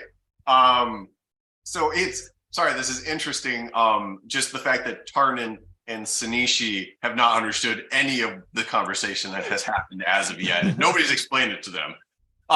Everybody hears the rush of water coming up, and then replying in Arakokra, you hear, follow the path downward, and you will arrive at the cavern before he rises. And you hear the swirl of water going down and away from you. Grelda then turns around and repeats her question in a regular language that most people can hear. As Grelda asks the question again, you hear the water rushing, and you turn to look back, and instead of a voice, you see a gigantic shark head pop up out of the cavern and take a bite at you. What? Even though she wasn't asking the statue specifically, just asking or just repeating a question out loud? Questions. Grelda takes 16 piercing damage. Ouch. And then the shark head lets go of Grelda and disappears back down the cavern. All right, I took it. So don't do that again. And as it disappears back down the cavern, so the shark head came up and enveloped the top half of you. Its teeth sunk into you, let go, and then went back down. And after it disappeared, there was a second pause, and then the same ask and your questions will be answered. Like the same whisper came again. Grelda says, ow. So for Tarn and Sanishi, they just heard, Yes. like Grelda just said, like spoke in a language you didn't understand. You heard a response you didn't understand. She turned to you, repeated the question so you could understand it, and then a giant shark head came out and bit her. What the fuck was that? Yeah. And what she said was that this is what I just asked. And You're literally doing the thing. What question or what language did you say that in? Common? You hear the water swirl, and in common, everybody hears the response, the greedy shall be punished. And the water swirled back down and away. Stop Thank you. asking questions. I just say thank you, and then I back up.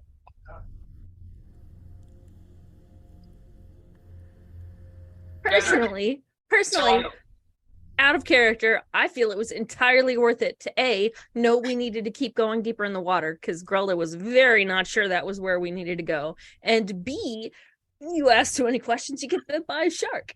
If anyone's going to get bit by a shark, What it are should be you doing? Grelda. The bad things happen. Okay. We've but learned now we so know. much. Now we know. Now we know what happens. Gendrick, repeat what you. Gendrick, tell me what you received as an answer. I previously asked the statue Don't ask questions. about the Don't say questions. location of Cadmus Crowflare, and the statue told me he was in Dargast Cavern.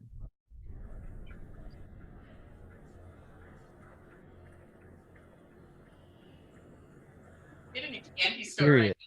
Oh, I was waiting. I'm sorry.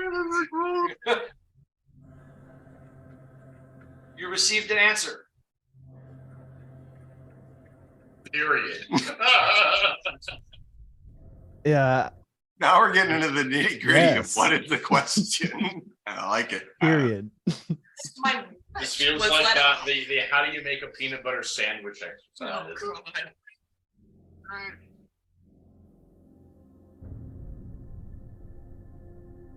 Without using a question, tell me what the answer was. Oh, Did Gyson? Gendrick already said it. yeah. I will say in common, the statue previously told me Cadmus sorry, I Crowflare misunderstood. I thought is you were just- located in Dargast Cavern. Which, according to Grelda's question, is down. He did. I'm sorry. He did say it was further along down. Okay. Follow the I- path yes. downward, and you will arrive at the cavern before Right. he rises. So I would guess that the drop off is Thank you, probably Vicky. not the way to go. Hand on Gendrick's shoulder. I'm going. And Arna starts down the path. No questions. Going left.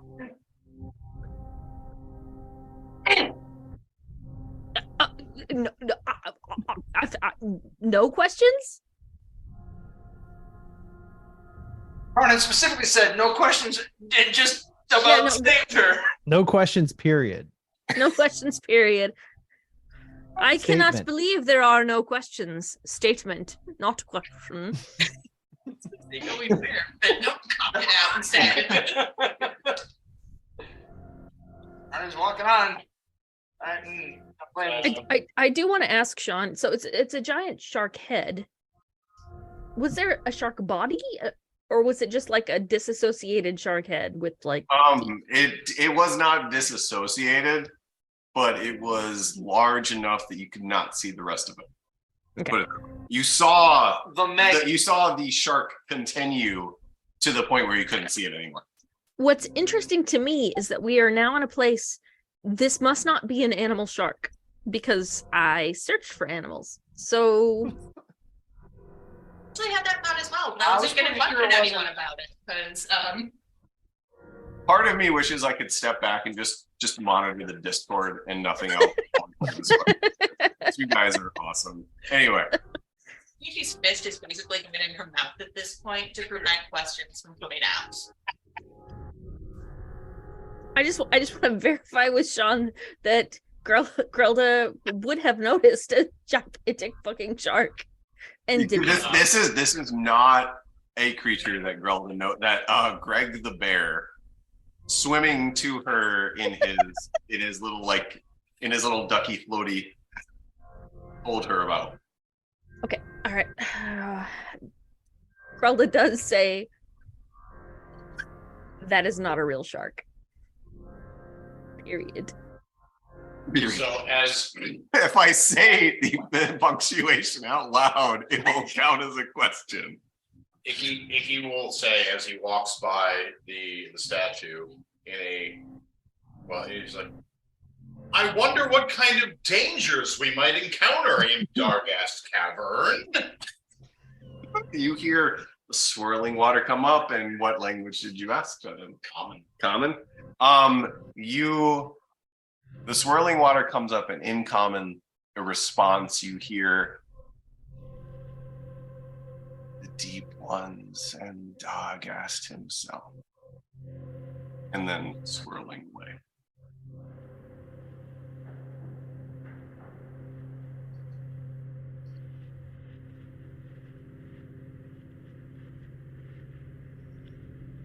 Arnold's going down the path. I mean, he's not asking the question. And this uncle guy we just got told is about to be sacrificed. And so, going.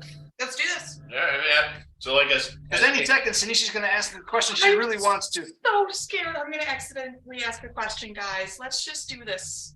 That even sounded like a question. Let's just do this. Period. All right. So as everybody, is anybody not walking? Put it that way. I think he's more like skipping.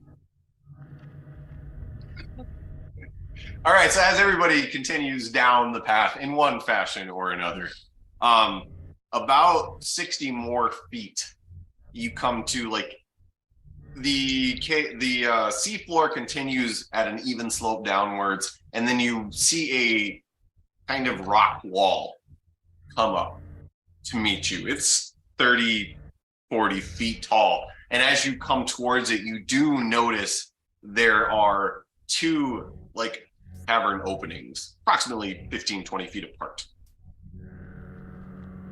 that open up as you come towards it. And that prompts me to ask, it is 11. What are people's thoughts? Can I ask questions yet? She The asked. shark head comes down. That's exactly what Tanisha, like we approach this, and Tanisha looks at the two entrances, looks at the party. Can I ask questions yet? Does she actually ask it out loud, right? She did ask it out loud. Did the shark show up? Nothing happens.